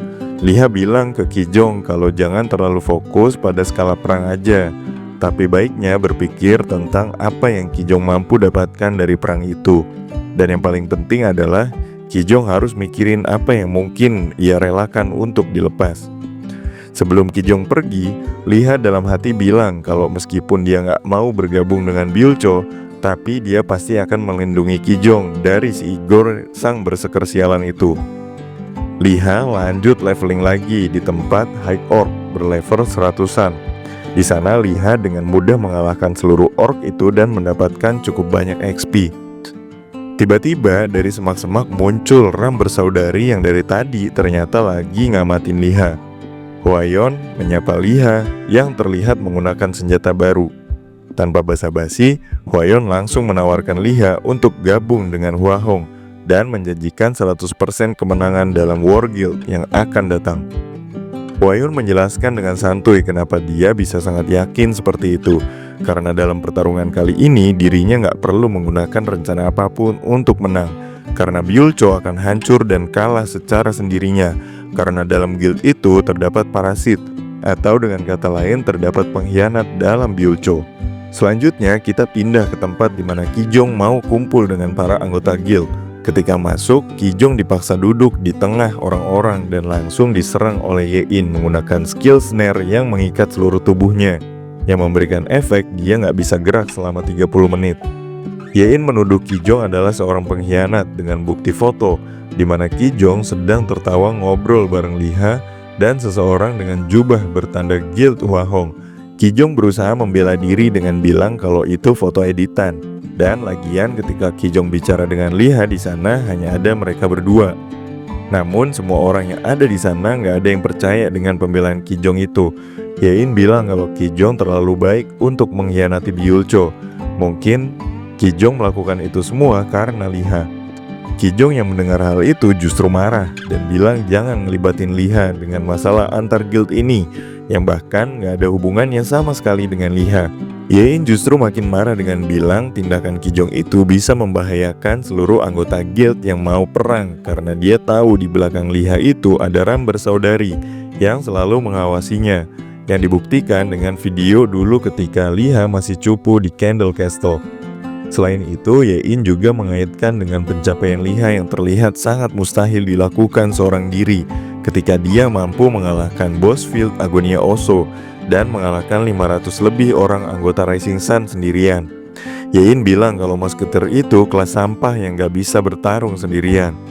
Tel yang berusaha menengahi kesalahpahaman itu bilang kepada Yein kalau dia akan mencari bukti tambahan karena mungkin aja Liha itu memang bukan mata-mata dari Hua Hong. Mereka pun pergi menggunakan scroll teleport yang ternyata itu menuju ke tempat Liha dan Ram bersaudari sedang bernegosiasi tentang merekrut Liha ke dalam guildnya. Kijong langsung nyolot ke Liha dan bilang apa yang sedang dilakukan dia di sini bersama Ram bersaudari. Liha yang takut terjadi kesalahpahaman bilang kalau dia bisa menjelaskan apa yang sebenarnya terjadi. Tapi tiba-tiba Hua Jong menggunakan skill Ice Blast yang mengarah ke Kijong yang dianggapnya musuh. Untung saja di sana Tel sempat ngadang serangan itu dan menyelamatkan Kijong. Tel dan Kijong langsung pergi setelah melihat kesalahpahaman di sana dan menganggap kalau Liha sudah bergabung dengan Hua Hong. Liha yang kesel dengan kesalahpahaman itu menodongkan musketnya ke Hua Yon dan bertanya siapa sebenarnya pengkhianat yang ada di Byulcho. Namun Hua Yon dengan santuy nggak mau jawab dan bilang kalau dia itu adalah Guildmaster Hua Hong sekaligus putri sulung dari pemimpin Ramlong Group. Hua Yon bilang kalau dia beneran gak tahu siapa pengkhianatnya. Lalu dia menawarkan penawaran yang di luar nalar, yaitu meminta Liha dan Kijong bergabung dengan Hua Hong bersamanya. Karena itulah pilihan paling masuk akal saat ini. Selain itu, secara personal Hua Yon ingin merekrut Liha sebagai sniper guild dan bodyguardnya. Tawaran itu ternyata sangat menggiurkan boy, di mana Liha akan diberi uang muka sebanyak 1000 gold. Ditambah lagi Hua Yon akan memastikan Liha menerima bayaran 3000 gold per tahun atau setara dengan 4 miliar lebih. Kalau ditambah dengan insentif dan bonus lainnya, mungkin Liha bisa membawa pulang sekitar 5000 sampai 10.000 gold per tahunnya atau sekitar 13,5 miliar rupiah per tahunnya. Edan sih ini boy.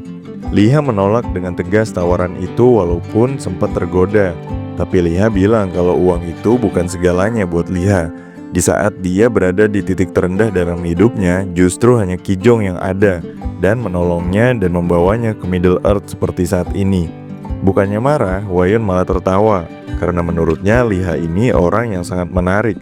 Hal itu juga yang dipikirkan oleh Hua Jong tentang Liha yang gak tergoda sedikit pun dengan uang. Namun Hua Yon serius dengan penawarannya tadi walaupun sempat ditolak. Hua Yon akan selalu membuka lebar-lebar tangannya. Ditambah lagi Hua Yon juga akan membantu Liha untuk mencari siapa pengkhianat sebenarnya yang ada di Byulcho. Selanjutnya kita diperlihatkan Kijong yang sedang disiksa oleh Yein di sana. Kijong dipaksa untuk menandatangani sebuah kontrak.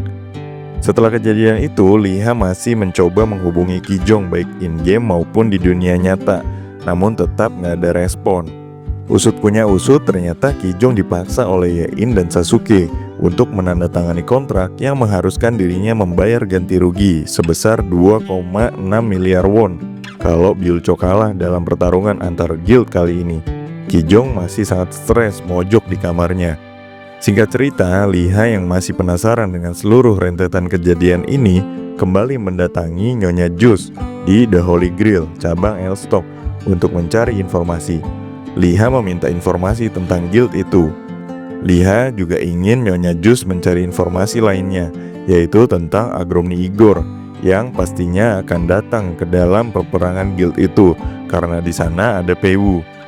Di sisi lain, di markas utama guild Hua Hong, Hua Yon sedang mengadakan rapat paripurna DPR Hua Hong untuk membahas progres peperangan.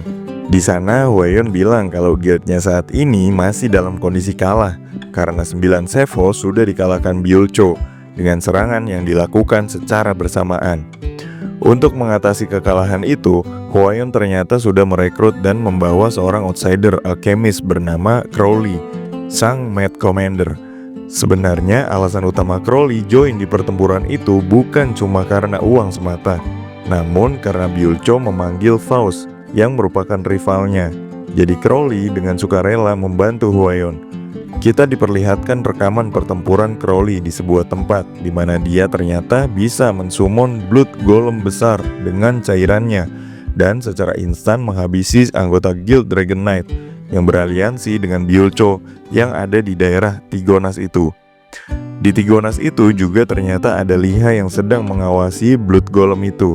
Namun perhatian Liha teralihkan ketika dia melihat dua orang yang mengenakan jubah sedang mengawasi pertempuran juga.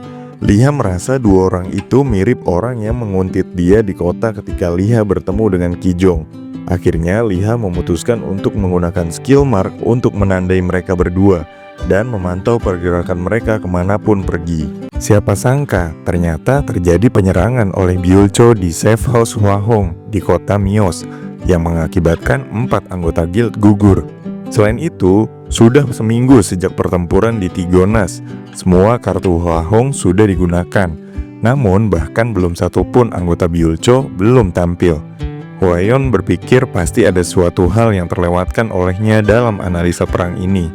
Ternyata hal ini terjadi berkat informasi yang dikumpulkan oleh Sasuke. Selain itu, Sasuke juga menerapkan strategi gerilya untuk melawan Hwahong dalam penyerangan pertamanya. Bahkan Ye-in saking percayanya dengan Sasuke ini, dia sampai ngeluarin banyak sekali uang untuk mendanai seluruh kebutuhannya.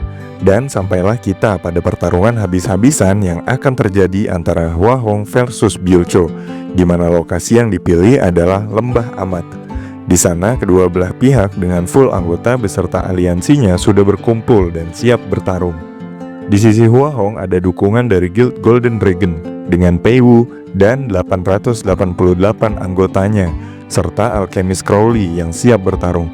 Di sisi Byul-cho ada dukungan dari Dragon Knight yang sangat percaya dengan strategi Ye-in yang tidak pernah gagal sebelumnya. Byul-cho memulai penyerangan terlebih dahulu dengan mengerahkan 600 prajuritnya untuk maju. Namun dengan santuy, Hwajong langsung menghadang mereka dengan sihir besarnya, Arctic Tornado, yang langsung membuat seluruh penyerang Byul-cho panik dan terhenti seketika. Untung saja mates dari aliansi Byul-cho dari Guild Spark yang bernama Yunchon sigap untuk membuat wall dengan sihirnya Storm Blockade. Awalnya Yunchon merasa ini sangat sulit dihadapi karena meski sudah memakai 4 totem untuk buff sihirnya, dia tetap saja tidak bisa menghentikan Arctic Tornado. Namun dengan bantuan dari Ye-in dan seluruh anggota aliansi Byul-cho, akhirnya sihir kuat Hwajong bisa dipatahkan. Setelah sihir besar Hwajong hancur, Kijong dan Tail maju menerjang dan menghancurkan sebagian besar Blood Golem milik Crowley. Ketika seluruh aliansi Byul-cho merasa mereka akan menang, tiba-tiba muncul Pei Wu beserta dengan 800 pasukan Golden Dragon. Dengan aba-aba kecil dari Hwayon, Pei Wu dan seluruh pasukannya langsung mengepung aliansi Byul-cho. Seluruh anggota aliansi Byul-cho termasuk Kijong dan Tail terlihat sangat panik dengan pengepungan yang dilakukan oleh Pei Wu dan pasukannya. Namun di sana terlihat sosok Ye-in yang sangat santuy. Ye-in bicara ke Hwayon kalau dia emang pebisnis yang handal, tapi sayangnya dia nggak cocok jadi pemimpin di Middle Earth karena kepemimpinannya yang ceroboh. Ye-in bilang kalau Hwayon pasti akan mengajak Pei Wu ke sini dengan asumsi Ye-in udah nutup ruang kan, tapi nyatanya tidak sama sekali. Ternyata Ye-in yang merupakan top global 10 dengan spesialisasi Space Magician sudah mempersiapkan rencana kejutan berdasarkan pengalaman sebelumnya di Tiwi Canyon.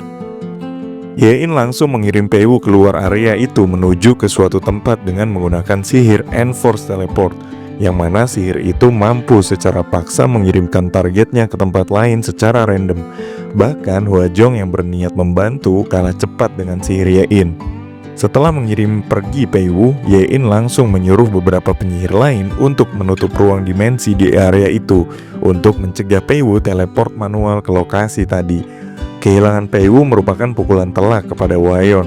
Dia langsung menyuruh Jachung untuk memimpin seluruh pasukan Pei Wu dan menahan sampai dia datang kembali. Selain itu, jumlah aliansi Hwahong lebih banyak dari aliansi Byul-cho. Seenggaknya itu bisa menahannya untuk beberapa saat. Namun ternyata hal itu juga sudah dipertimbangkan oleh Yein dan masuk dalam rencananya dari awal. Yein ternyata menghubungi Agromni Igor yang langsung muncul ke dalam arena pertempuran. Igor tanpa banyak cincong langsung menerjang masuk ke aliansi Hwahong dan menghabisi sebagian besar dari mereka. Hwayon yang terlihat keadaan di depan matanya itu merasa sudah putus asa dan berpikir kalau perang ini udah berakhir untuknya. Dan ini merupakan kekalahan telak. Namun di sisi lain ternyata ada Liha yang sangat yakin kalau perang ini belum berakhir sambil masuk menargetkan kepala Igor. Setelah berhasil mengalahkan sebagian besar aliansi Hwahong, Igor membawa Hwayon yang sudah tidak berdaya ke hadapan Yein. Yein yang sangat senang dengan kerja Igor dan keberhasilan rencana ini bilang ke semua orang kalau MVP dari peperangan ini adalah Sasuke, karena dia telah berhasil menghubungi dan membawa Igor ke dalam aliansi Byulcho. Ketika Yein masih terlarut dalam euforia itu, tiba-tiba Sasuke menyuruh Igor untuk menyerang Yein. Dan bener aja, satu serangan langsung membuat Yein terkapar. Dragon Knight yang coba menanyakan apa yang terjadi malah diancam oleh Sasuke untuk nggak ikut campur dengan urusan ini, karena seluruh pasukan SAR merupakan pengikut setia Igor. Yein yang masih bingung dan lumayan sekarat itu dipaksa untuk menandatangani kontrak yang menyatakan kalau Byulcho akan memberikan kendali penuh terhadap Candle Castle kepada Sasuke. Ternyata Sasuke itu dari awal bukan bawahan Yein beneran. Dia dari awal itu nyamar dan jadi mata-mata di Byulcho, seperti kecurigaan Hwayon dari awal. Selain itu, fakta bahwa Yein tidak mencurigai Sasuke sama sekali merupakan kesalahan fatalnya yang menyebabkan kekalahan Yein dalam perang kali ini. Selain pemaksaan tadi, ternyata Sasuke sudah mempersiapkan ancaman lain. Sasuke bilang kalau dia sudah menggelapkan uang nasabah guild dan dia akan melimpahkan semua penyelewengan itu kepada Yein selaku guildmaster. Dan jika itu semua terjadi, maka sudah dipastikan kalau Yein gak akan bisa lagi menginjakan kaki di Middle Earth. Ternyata Sasuke ini player dari Jepang dan merupakan anggota dari Daijunana Guild. Sasuke yang mulai kesel karena Yein banyak bacot, langsung menggunakan skill Puppet no Jutsu untuk mengikat Yein. Kijong yang menyadari hal itu langsung mendekat ke arah Yein. Namun Sasuke bilang kalau Kijong gak boleh mendekat karena sedang ada pembicaraan internal. Dengan sisa tenaganya, Hwayon berteriak ke Kijong kalau seluruh tuduhan pengkhianatan yang tertuju ke Kijong itu adalah ulah Sasuke. Dan dalang dari semua kerusuhan ini adalah Sasuke. Sasuke yang kesel ke wanita itu juga menggunakan skill Puppet no Jutsu untuk mengikatnya. Yein yang merasa bersalah bilang ke Kijong kalau semua rencana menjadikan Kijong sebagai kambing hitam itu adalah rencana Sasuke. Namun Kijong bilang kalau mereka semua sama aja, terlalu mementingkan uang dan tidak mikir apa yang akan hilang dari efek serakah itu. Kijong maju menerjang dan bilang kalau satu-satunya yang ingin dia perjuangkan adalah Guild Byulcho itu sendiri, bukan uang atau jabatan. Sasuke yang kesal dengan perlawanan Kijong menyuruh Igor untuk membasmi Kijong segera. Igor ternyata mengingat pertemuan awalnya dengan Kijong. Igor langsung menerjang dengan menggunakan skill Blood Z.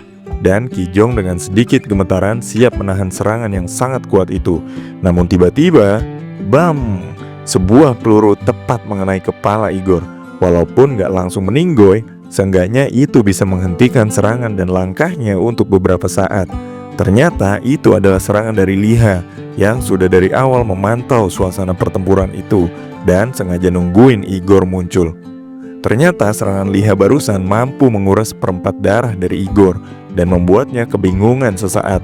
Dia bahkan gak tahu siapa yang menyerangnya. Bam! Sekali lagi Liha mengenai Igor. Kali ini pelurunya sukses menembus kaki Igor dan membuat darahnya sisa 50% aja. Igor yang mulai panik karena darahnya terus berkurang langsung menyerang anggota aliansi Byulcho yang lain untuk regen HP-nya, walaupun Sasuke melarang Igor. Di sisi lain ada Tail yang sekarang berhadapan dengan Sasuke. Walaupun Tail ini selalu berada di posisi netral, tapi kali ini Tail memilih percaya kepada Kijong daripada Sasuke.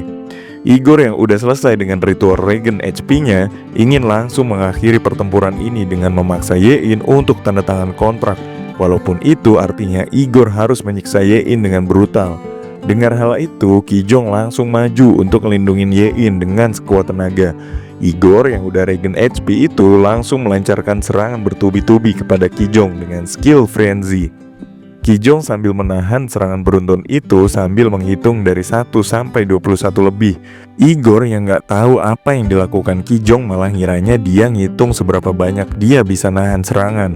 Tapi dengan pintar ternyata Kijong ini sedang menghitung detik, dimana Kijong ingat kalau dulu Liha pernah bilang bahwa waktu reload musketnya kurang lebih membutuhkan waktu 25 detik. Dan benar aja, ketika sudah sampai hitungan ke-25, Liha langsung menembak Igor lagi. Dan kali ini kena telak di dada Igor. Kesempatan itu nggak disia-siakan oleh Kijong dan langsung follow up damage dengan skill Holy Spirit Pledge of the Temple Knight. Namun serangan Kijong itu masih terlalu dangkal dan pedangnya nancep di otot perut Igor. Igor langsung ngamuk dan berubah jadi mode GGS. Ganteng-ganteng si Igor. Di sini, Kijong dan Hwajong dengan skill freeze-nya berusaha memberikan perlawanan terakhir untuk ngulur waktu agar Liha sempat reload senjata lagi. Ternyata skill freeze Hwajong juga nggak bisa memberikan efek lama. Igor langsung maju dan ingin langsung menghabisi si bocah sialan Kijong. Tapi, boom, headshot. Liha berhasil tepat waktu menembak dan kali ini dia benar-benar mengalahkan Igor. Di tempat Liha kita diperlihatkan kalau Liha dapat banyak banget notifikasi naik level boy. Kalian inget gak percakapan antara Liha dan Nara di part sebelumnya yang terjadi di kota Nara? Kalau gak salah bilang kalau ada achievement unik ketika kalian bisa ngalahin top global 10.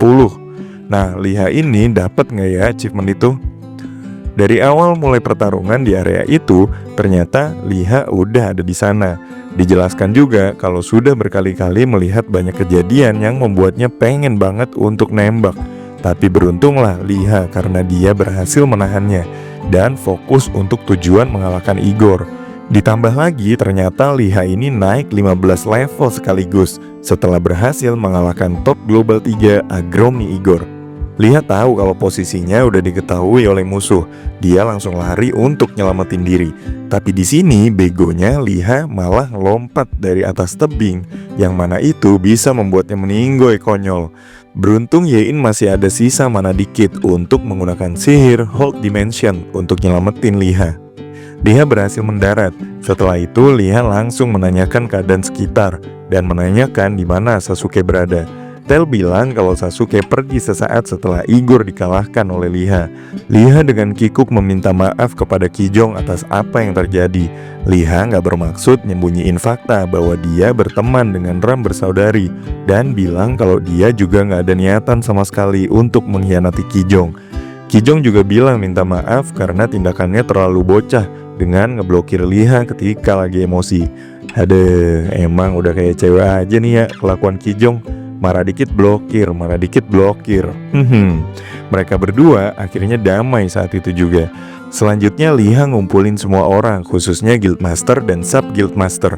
Liha akan menjelaskan seluruh kronologis dan alasan sebenarnya serta penyebab terjadinya perang ini secara jelas.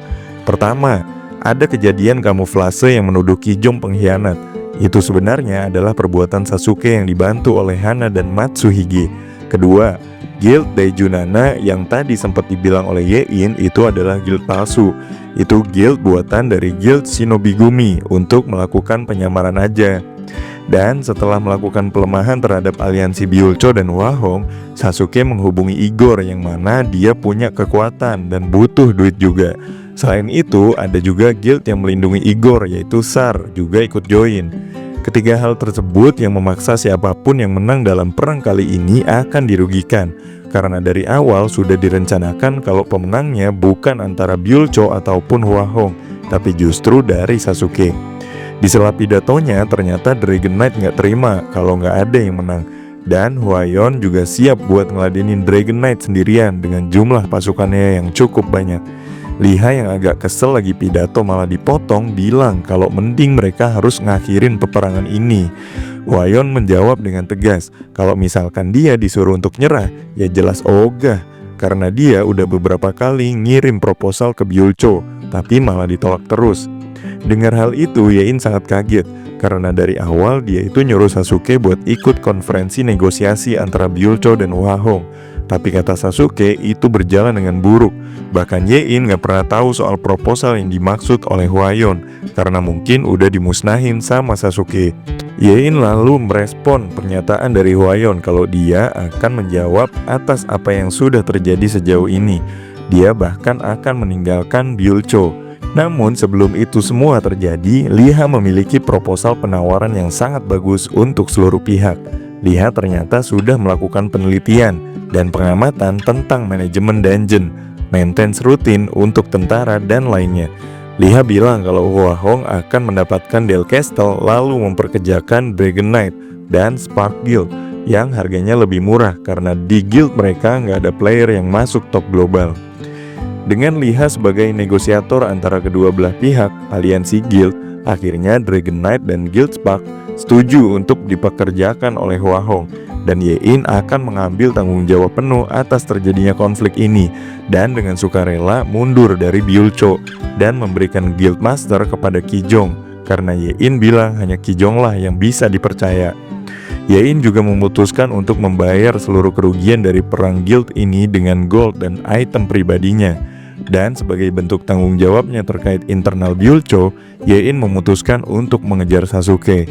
Hwayon mendatangi Liha dan memujinya atas semua yang sudah dia lakukan, mulai dari membantu peperangan di waktu yang tepat dan juga negosiasi yang Liha lakukan barusan.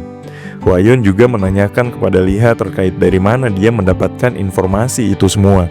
Namun Liha malah mengalihkan pembicaraan dengan bilang dia cuma menggabungkan informasi dari Hwayon dan beberapa NPC. Liha juga menambahkan alasannya membantu Hwahong itu salah satunya juga karena Hwayon itu sendiri.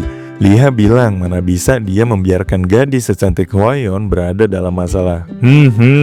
Tapi bohong. Liha ternyata sengaja ngerjain Hwayon karena biasanya Liha lah yang dikerjain. Tapi malah kali ini efeknya Liha digebukin dan bonyok.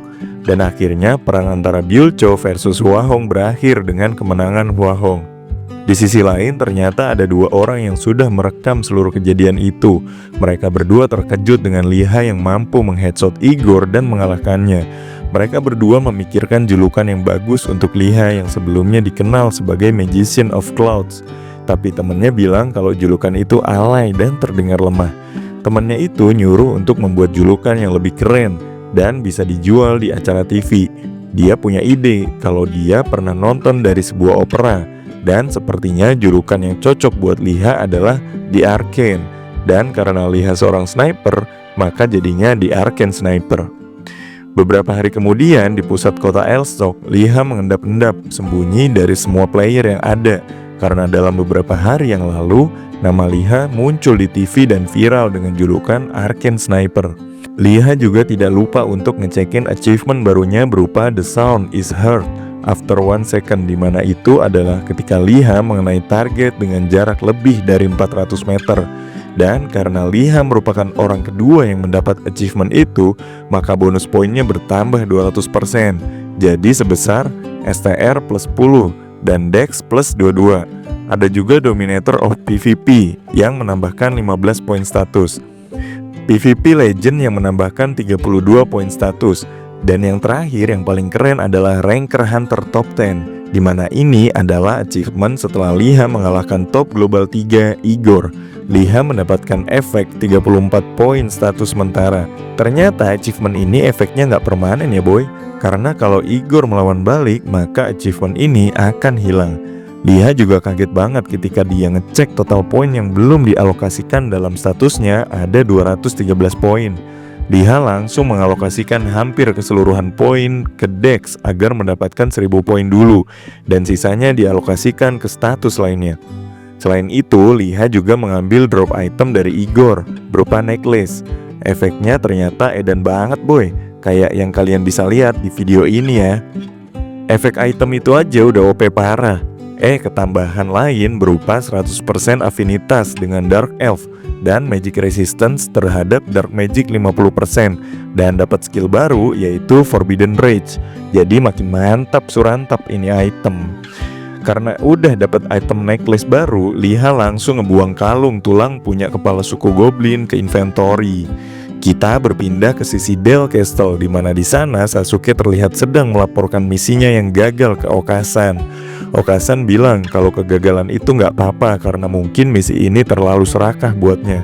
Sasuke yang merasa kegagalan misi ini disebabkan olehnya bilang ke Okasan kalau dia akan mencari aliansi baru untuk melawan Hwahong. Namun Okasan langsung menimpali Sasuke dengan bilang kalau dia sudah menghubungi Konfederasi Minat dan Sazeracian yang merupakan player dari negara lain. Di akhir chapter, kita diperlihatkan seseorang sedang menghadapi monster Chimera dan Orc. Dia dengan sekali tembakan yang sangat kuat langsung menghabisi seluruh monster itu tanpa tersisa. Orang itu ternyata sedang mengincar gelar Arcane Sniper juga setelah mendengar di TV kalau Liha adalah seorang Arcane Sniper. Kita diperlihatkan Liha yang sedang jalan-jalan santuy di Ailstock. Liha di sana mengingat kembali kejadian ekstrim di mana Ram Hwayon masih berusaha merekrut Liha ke dalam guild Hwahong. Hwayon bahkan menawarkan posisi sebagai sub guildmaster Hwahong kepada Liha dan soal pembayarannya akan disetarakan dengan top global 4 Peiwu. Hwayon menambahkan kalau dia sudah mengamati perkembangan Liha sejak lama. Selain itu ternyata ada alasan pribadi. Ternyata kakak beradik itu diam-diam mulai suka sama Liha. Namun Liha tetap menolak dengan alasan kalau Kijong saat ini masih dalam posisi yang sulit untuk memperbaiki Byulcho dan Liha harus membantunya. Liha nambahin dengan candaan santuy kalau emang Hwayon pengen banget rekrut Liha, seenggaknya dia pengen dapat saham dari Del Castle. Liha terkejut karena candaan itu ditanggepin serius oleh Hwayon dengan memberikan persentase pendapatan ke Liha sebesar 10%. Keseriusan Hwayon juga langsung dibuktikan dengan achievement yang muncul di Liha berupa pemilik asli Del Castle. Selain mendapatkan 10% pendapatan, ternyata ada efek lain dari achievement itu berupa plus 10 poin HP dan plus 7 mental dan penambahan 50% familiarity dengan setiap NPC di Del Castle. Seorang penjaga Del Castle menghampiri Liha yang lagi meet and greet dengan fansnya dan langsung melakukan teleport ke markas Hwahong di Del Castle. Ternyata di sana mau diinterogasi oleh Jachung untuk jadi calon mantu. Maksudnya sebagai anggota baru dari Ramlong Group. Karena saat ini Liha merupakan pemegang 10% saham di Del Castle. Seluruh data pribadi Liha ternyata sudah dimiliki oleh Jachung, mulai dari alamat dengan siapa Liha tinggal, umur, pekerjaan, dan lainnya. Namun ketika Jachung mau bilang kalau sebenarnya Hwajong dan Hwayon itu menyukainya, dia langsung diserang oleh combo Ice Blast dan Flame Strike dari Ram Bersaudara dan langsung terkapar. Singkat cerita, Ram Bersaudari itu ternyata manggil Liha untuk nganterin dia solo leveling di dungeon Sealed Culvert. Bahkan Hwayon sampai memperhatikan detail kecil kebutuhan Liha seperti potion dan cadangan lainnya. Begitu pula Hwajong yang memberikan Liha scroll teleport dan bola kristal yang harganya cukup mahal. Sebenarnya Hwayon agak khawatir ketika Liha pengen solo leveling di dungeon ini. Walaupun Liha belum berlevel 120, tapi Hwajong meyakinkan kakaknya untuk nggak perlu khawatir tentang hal itu, karena bahkan dungeon ini pun tidak cukup untuk memuaskan Liha sendiri. Hwayon merasa khawatir dengan Liha yang masih berada di dungeon dan belum kembali setelah beberapa hari di sana. Namun kekhawatiran itu langsung dijawab oleh Hwajong yang sudah mengkonfirmasi status Liha kalau dia aman dan naik banyak level. Selain urusan calon suami, ternyata saat ini Jachung sudah menyelesaikan masalah donasi ke kota Armios dan kota Reheche sebagai langkah memperkuat taring Hwahong di Del Castle. Di sisi lain, Hwajong sudah bilang kalau ada 3 orang aneh yang mengawasi Liha saat ini yang berada di sekitar Del Castle. Mereka adalah Sar yang keliling mondar-mandir mulu di luar cafe Del Castle. Kemungkinan karena Liha dulu udah ngalahin Igor, jadi mereka akan balas dendam ke Liha. Dan mungkin saja Igor menunggu di sekitar sini. Selain itu, Guild Sar itu didirikan oleh orang Rusia yang terpilih untuk perang cyber, dan anggotanya juga orang-orang Rusia, dan mereka merupakan pendukung Igor. Orang kedua adalah Kid. Kalau dia ini sepertinya cuma datang untuk ketemu Liha dan tanpa maksud untuk nyerang. Orang ketiga adalah Luger, sang war mercenary, seorang profesional dalam berkelahi dan merupakan penggila perang. Luger ini merupakan tipikal macam tentara bayaran perang Dia sangat kuat sampai bisa ngalahin naga tunggangan top global 1 sang Dragon Knight Alexander. Kita pindah ke dalam dungeon, di mana Liha saat ini sudah mencapai level 144 dengan ngalahin banyak kodok. Setelah dianggapnya cukup, Liha memutuskan untuk keluar dungeon. Liha ngerasa lelah banget karena dia udah main game ini secara nonstop selama 5 hari atau 24 jam di dunia nyata. Liha ngecek status windownya dan ngeliat status gila Liha saat ini. Liha langsung kaget dengan tambahan 217 poin status yang belum dialokasikan. Liha seneng banget karena status Dex-nya sudah lebih dari 1000. Liha mikir itu agak mustahil mendapatkan Dex di atas 1000, bahkan untuk level 180 sekalipun. Liha ngelihat skill barunya yang berasal dari Igor dengan nama Forbidden Wrath yang mengorbankan 40% HP dan mendapatkan 20% kekuatan. Liha mikir ini terlalu OP. Ya walaupun yang dikorbanin juga banyak sih. Untuk sementara ini Liha menaikkan skill Dex sampai ke 1100 poin dan masih menyisakan 98 poin status buat jaga-jaga nanti. Singkat cerita, di sana tiba-tiba Kit ngirim pesan ke Liha untuk pergi ke bagian selatan Del Castle. Liha langsung berlari karena suara Kit sedikit mencemaskan. Benar saja, sesampai di gerbang selatan, Liha melihat Kit yang sedang sekarat dengan luka yang cukup parah. Liha berusaha ngobatin Kit dengan memberinya potion penambah darah. Namun itu gak akan bisa mempan karena lukanya adalah kutukan yang disebabkan oleh Piercer Luger. Selanjutnya, Kit meminta Liha untuk membuat party dan mengantar Kit ke kuil dekat Del Castle untuk full recharge. Tapi sayangnya belum sempat mereka OTW, Luger sudah keburu datang dengan senjatanya yang siap jadiin Kit donat lagi. Liha disuruh Kit untuk nyerang Luger. Liha yang bingung tanpa penjelasan apapun langsung reload musketnya dan bersiap nembak Luger. Tapi tiba-tiba Liha mundur ketakutan setelah ngeliat aura Luger yang ngeri. Kit yang sadar ternyata Liha bisa ngelihat aura Luger juga bilang Liha untuk mundur dan nyari posisi aja. Kit maju ngelawan Luger untuk nahan sebentar sambil Liha nyari posisi untuk nyerang. Usut punya usut boy, kedatangan Luger ini ternyata karena dia ngincer gelar Arcane Sniper. Sebenarnya Kit udah coba bilang ke Luger kalau Liha belum dapat gelar itu beneran. Semua yang ada di pemberitaan itu hanya kebutuhan berita, dan itu hanya sebutan dari orang TV doang. Tapi tetap aja Luger gak percaya. Emang batu Luger ini kalau belum lihat dengan mata kepalanya sendiri. Luger yang melihat sosok Kit lagi langsung nyerang Kit. Serangan dari Luger itu sangat kuat hingga meledakkan sekitaran Kit. Liha dari jauh ternyata sambil ngamatin pertempuran sesama anggota The Three Musketeer itu. Dan Liha pun memutuskan untuk ngincer kaki Luger dari jarak jauh. Ketika mau nembak, tiba-tiba mata merah Luger mengarah ke Liha. Dan Liha sadar tentang sesuatu. Liha langsung teriak dan bilang ke Kit untuk jangan lari dari situ dan diem aja sebentar. Bam, tiba-tiba peluru besar dari serangan Luger nancep di dekat Kit. Ternyata itu adalah tipe senjata armor piercing high explosive. Dulu Liha pernah mempelajari itu di dunia militer di Non-Commissioned Officer Academy. Liha nggak nyangka senjata itu bisa dipakai di game ini. Ternyata selongsong peluru itu nggak langsung meledak karena dipasangin delay fuse yang itu bisa menahan beberapa detik hingga nantinya terjadi ledakan yang sangat besar. Sambil menghilang dan memperkirakan waktu ledakan dari peluru Luger itu, Liha lari menuju Kit dan menyelamatkan dia menggunakan force barrier tepat sebelum peluru itu meledak. Boom, peluru itu pun meledak tepat setelah force barrier digunakan. Dan siapa sangka bahkan force barrier juga hancur hanya karena ledakan. Karena kondisi Kit yang sudah semakin parah dan terkapar itu, Liha nyuruh Kit kabur. Tapi ternyata Kit udah gak bisa ngapa-ngapain karena matanya udah burem dan lagian dia buat jalan aja susah. Liha pun terpaksa untuk buy one menghadapi Luger yang mode Eden itu. Liha maju dan bersiap menghadapi Luger dengan bantuan Kuma yang dipanggil menggunakan Soul Link. Koma langsung muncul dengan garang seperti biasanya, tapi Luger langsung menyerang Koma dan langsung hancur lebur. Tapi summon Koma itu ternyata cuma pengalihan isu dari Liha saja. Walaupun Luger juga tahu kalau itu cuma pengalihan, awalnya Luger mengira kalau asap hasil ledakan itu juga akan menghalangi kedua sisi pandangan. Tapi siapa sangka boy, Liha langsung menembak Luger dan mengenai tulang kering kakinya yang langsung membuat Luger cedera.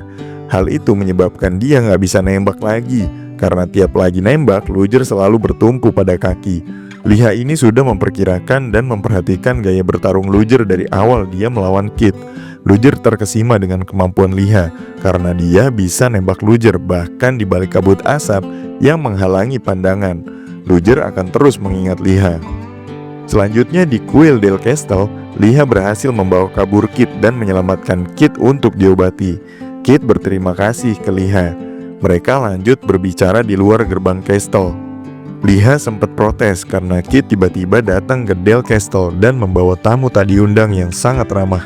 Kit bilang kalau dia sebenarnya nggak ngajak Lujer buat kesini sama sekali.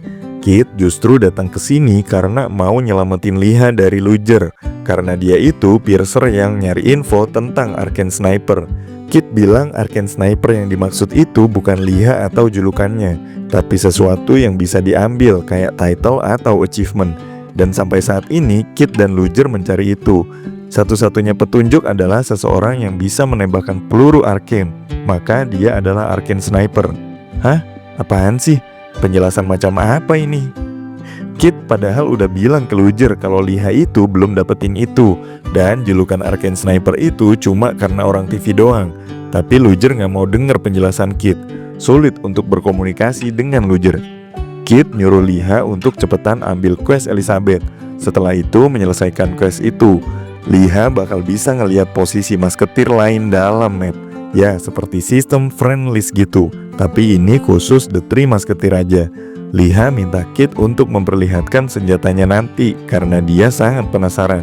Di lain sisi ternyata si Koma ini marah besar sama Liha karena disummon cuma buat diledekin. Liha akhirnya minta maaf berkali-kali kepada Koma yang masih ngambek. Awalnya Kit menolak untuk menunjukkan senjatanya, tapi karena si Liha ini merengek seperti bayi nangis minta dibeliin Kinder Joy tapi nggak boleh, akhirnya Kit mengiyakan permintaan Liha itu. Mereka berdua lanjut keluar kerajaan karena kalau di dalam nggak boleh main tembak-tembakan. Mereka kesana awalnya dikira Liha mau nembak serigala, tapi Kit bilang kalau cuma serigala itu terlalu lemah. Kebetulan banget nih, tiba-tiba Sar datang dan langsung nyerang Liha dengan efek slow 20%. Kit malah bilang kalau mereka ini cocok banget buat dijadiin contoh penggunaan senjatanya Kit. Seluruh anggota guild Sar maju menyerang secara bersamaan. Di sisi lain, Liha menembaki mereka satu persatu. Liha merasa makin tertekan karena jumlahnya terlalu banyak untuk dilawan hanya berdua. Namun Kit dengan santuy sambil nyanyi lagu berjudul Dust in the Wind bilang kalau ini mah easy boy. Kit langsung memegang senjatanya dan tiba-tiba senjata musket kecilnya berubah jadi pistol revolver. Kit dengan tenang dan santuy menembaki seluruh anggota Sar. Ternyata senjata Kit bukan hanya double revolver, tapi ada 4, dimana reloadnya hanya dilempar ke udara. Jadi seakan Kit itu nggak punya cooldown reload peluru. Seluruh anggota guild Sar semuanya tumbang, dan Liha kaget banget dengan apa yang barusan dia lihat. Liha agak protes ke Kit kalau seharusnya abad 16-17 itu belum ada primers yang buat nyiptain pistol mode revolver. Setidaknya perlu mini ball dan senapan untuk dijadiin revolver. Liha bilang senjata Kit itu teknologi yang terlalu canggih untuk game Middle Earth. Kit malah bingung kenapa Liha kaget setelah lihat senjata edan milik Lujer. Teknologi Lujer itu lebih gila lagi. Kit nambahin kalau dibandingin dengan Cobalt Blue Python milik Lujer, Crimson Geckos punya Kit nggak ada spesialnya. Kit pergi sambil ngeledek kalau cemburu dengan upgradean senjata mereka berdua dan bilang ke Liha makanya Liha buruan jadi kuat. Setelah Kit pergi, Liha sadar kalau dari tadi ada yang nguntit Liha. Setelah Liha berteriak suruh keluar, orang itu ternyata adalah Jacung dari Hwahong. Jacung menjelaskan kalau dia berniat untuk bantu Liha saat bertarung tadi, tapi Liha malah nganggep kalau Jacung gak ada niatan buat ngebantu, tapi justru nunggu Liha meninggoy dihajar Lujer. Liha kesal dengan penjelasan Jacung dan bilang bakal ngelaporin itu semua ke Hwayon atas apa yang Jacung perbuat tadi. Udah kebayang kan apa yang akan top global Aurora itu lakukan ke Jacung kalau sampai Liha kenapa-napa. Dan Liha juga bisa saja keluar dari aliansi Hwahong karena hal ini. Ancaman itu ternyata berhasil dan Liha saat ini meminta Jacung untuk bantu dalam beberapa hal. Yang pertama, Liha minta Jacung jadi target latihan menembak untuk ujian Elizabeth. Liha meminjam kepala Jacung untuk jadi target sasarannya. Liha selama ini sudah ngamatin tentang apa arti sebenarnya dari ujian Elizabeth, dan Liha menemukan poin penting di mana ternyata ujian Elizabeth yang sebenarnya adalah menembak di jarak tepat 444 meter, nggak boleh kurang dan tentu saja nggak boleh lebih. Disitulah poin susahnya dalam ujian ini. Selain kesulitan untuk menentukan jarak, masalah berikutnya adalah sulit untuk ngincer target di jarak sejauh itu karena nggak ada scope kali 16 kayak di PUBG. Buat nentuin target aja susah, apalagi harus ngelihat jarak yang tepat. Liha mikir sebenarnya kalau skill matanya juga mirip kayak scope, dan bahkan untuk scope yang saat ini bisa dibilang matanya jauh lebih efektif. Tapi masalahnya skill mata Liha itu nggak bisa ngukur jarak targetnya secara pas. Lalu temennya Jacung ngasih usul buat bikin scope yang bisa nandain jarak 444 meter. Liha nggak kepikiran kalau di Middle Earth itu ada yang begituan. Usulan itu pun akhirnya disetujui oleh Liha, dan mereka bertiga langsung menuju ke orang yang bisa bantu bikin scope itu langsung. Singkat cerita, akhirnya Liha berhasil membuat dan mendapatkan scope 444 meter setelah beberapa kali percobaan yang gagal. Liha berterima kasih kepada Jacung dan temennya karena udah bantu sejauh ini. Tapi Jacung malah bilang, aman aja boy, itu karena kami menginginkannya langsung, sambil mendekat Liha. Liha yang merasa jijik malah mundur dan berteriak, mau ngapain mas? Mas! Mas, gue lanang loh mas! Mas, bajingan mas! Sunat peneh gue jancok!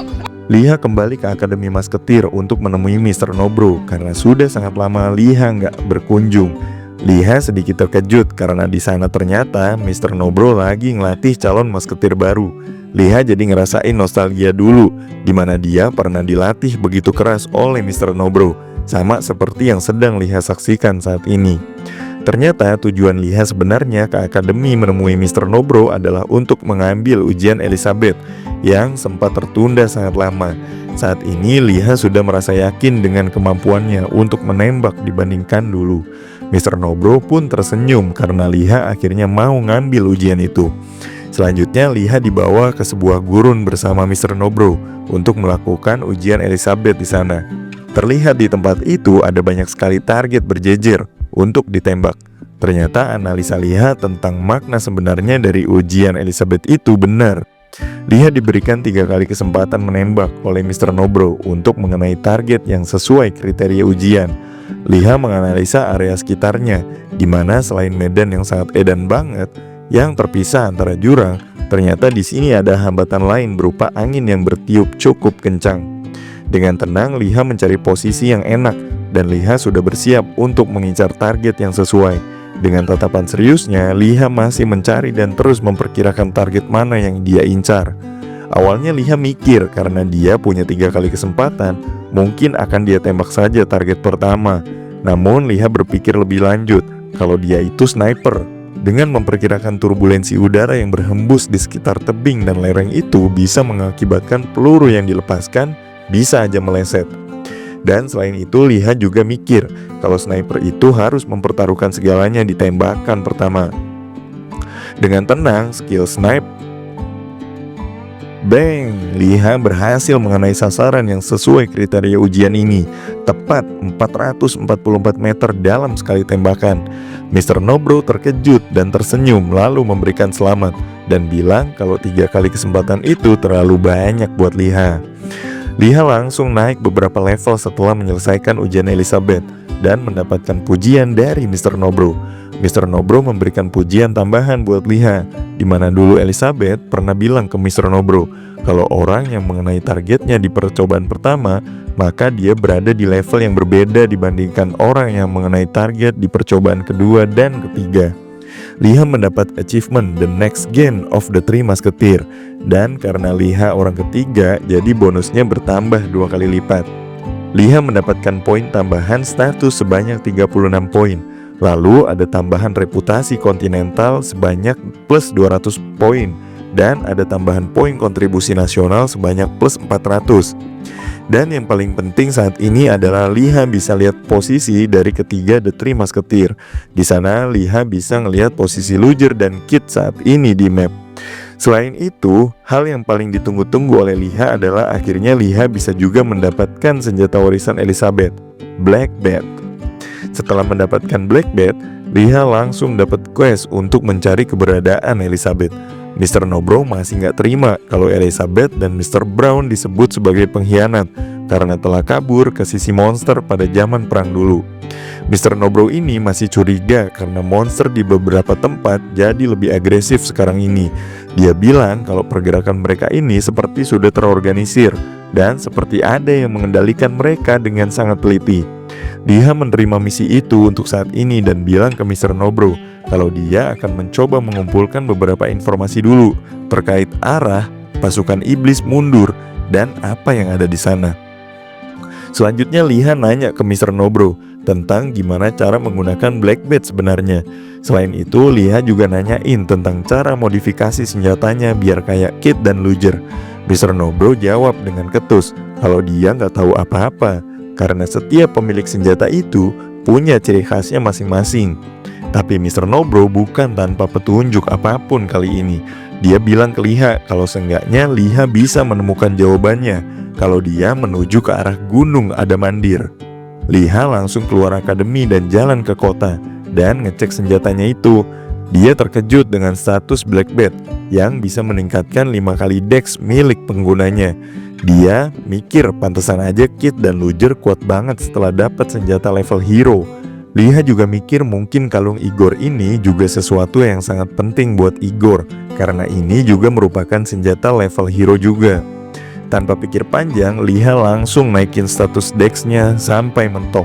Pokoknya sekarang Liha beneran fokus ke dex karena kalau pakai senjata Black Bat ini statusnya bertambah edan. Tiba-tiba di sana Kit menghubungi Liha dan bilang dia lagi santuy di penginapan daerah Federasi Sazracian. Kit memberikan informasi kalau Luger saat ini sedang berada di sekitaran kerajaan Minit dan Liha lebih baik nggak kesana kalau nggak mau dibuat jadi rujak oleh Luger. Kit lanjut bilang Liha harus sering ngecekin posisi Luger karena dia masih salah paham dengan Arcane Sniper dan akan terus mencari petunjuk tentang gelar itu. Selain itu, Kit juga ngasih wejangan tambahan yaitu Liha harus waspada terus. Liha memahami seluruh petunjuk dan wejangan Kit dan saat ini Liha sudah memutuskan untuk sebaiknya segera ke Gunung Adamandir. Tapi sebelum itu ada hal yang lebih penting dulu. Liha mau ke Del Castle dulu buat nyapa calon haremnya. Season 2 ini ditutup dengan cukup tenang ya boy, dimana terlihat emaknya Liha juga senang dengan ekspresi wajah Liha yang sudah kembali tersenyum bahagia. Buat kalian yang pengen cepet-cepet nonton update dari manhwa Arcane Sniper ini, boleh dong traktir Mimin kopi jago lewat link Saweria di deskripsi. Atau bisa scan langsung di sini ya. Kalian juga bisa request bahasan manhwa lainnya lewat Saweria boy. Ditunggu ya. Thank you banget loh buat kalian. Dadah.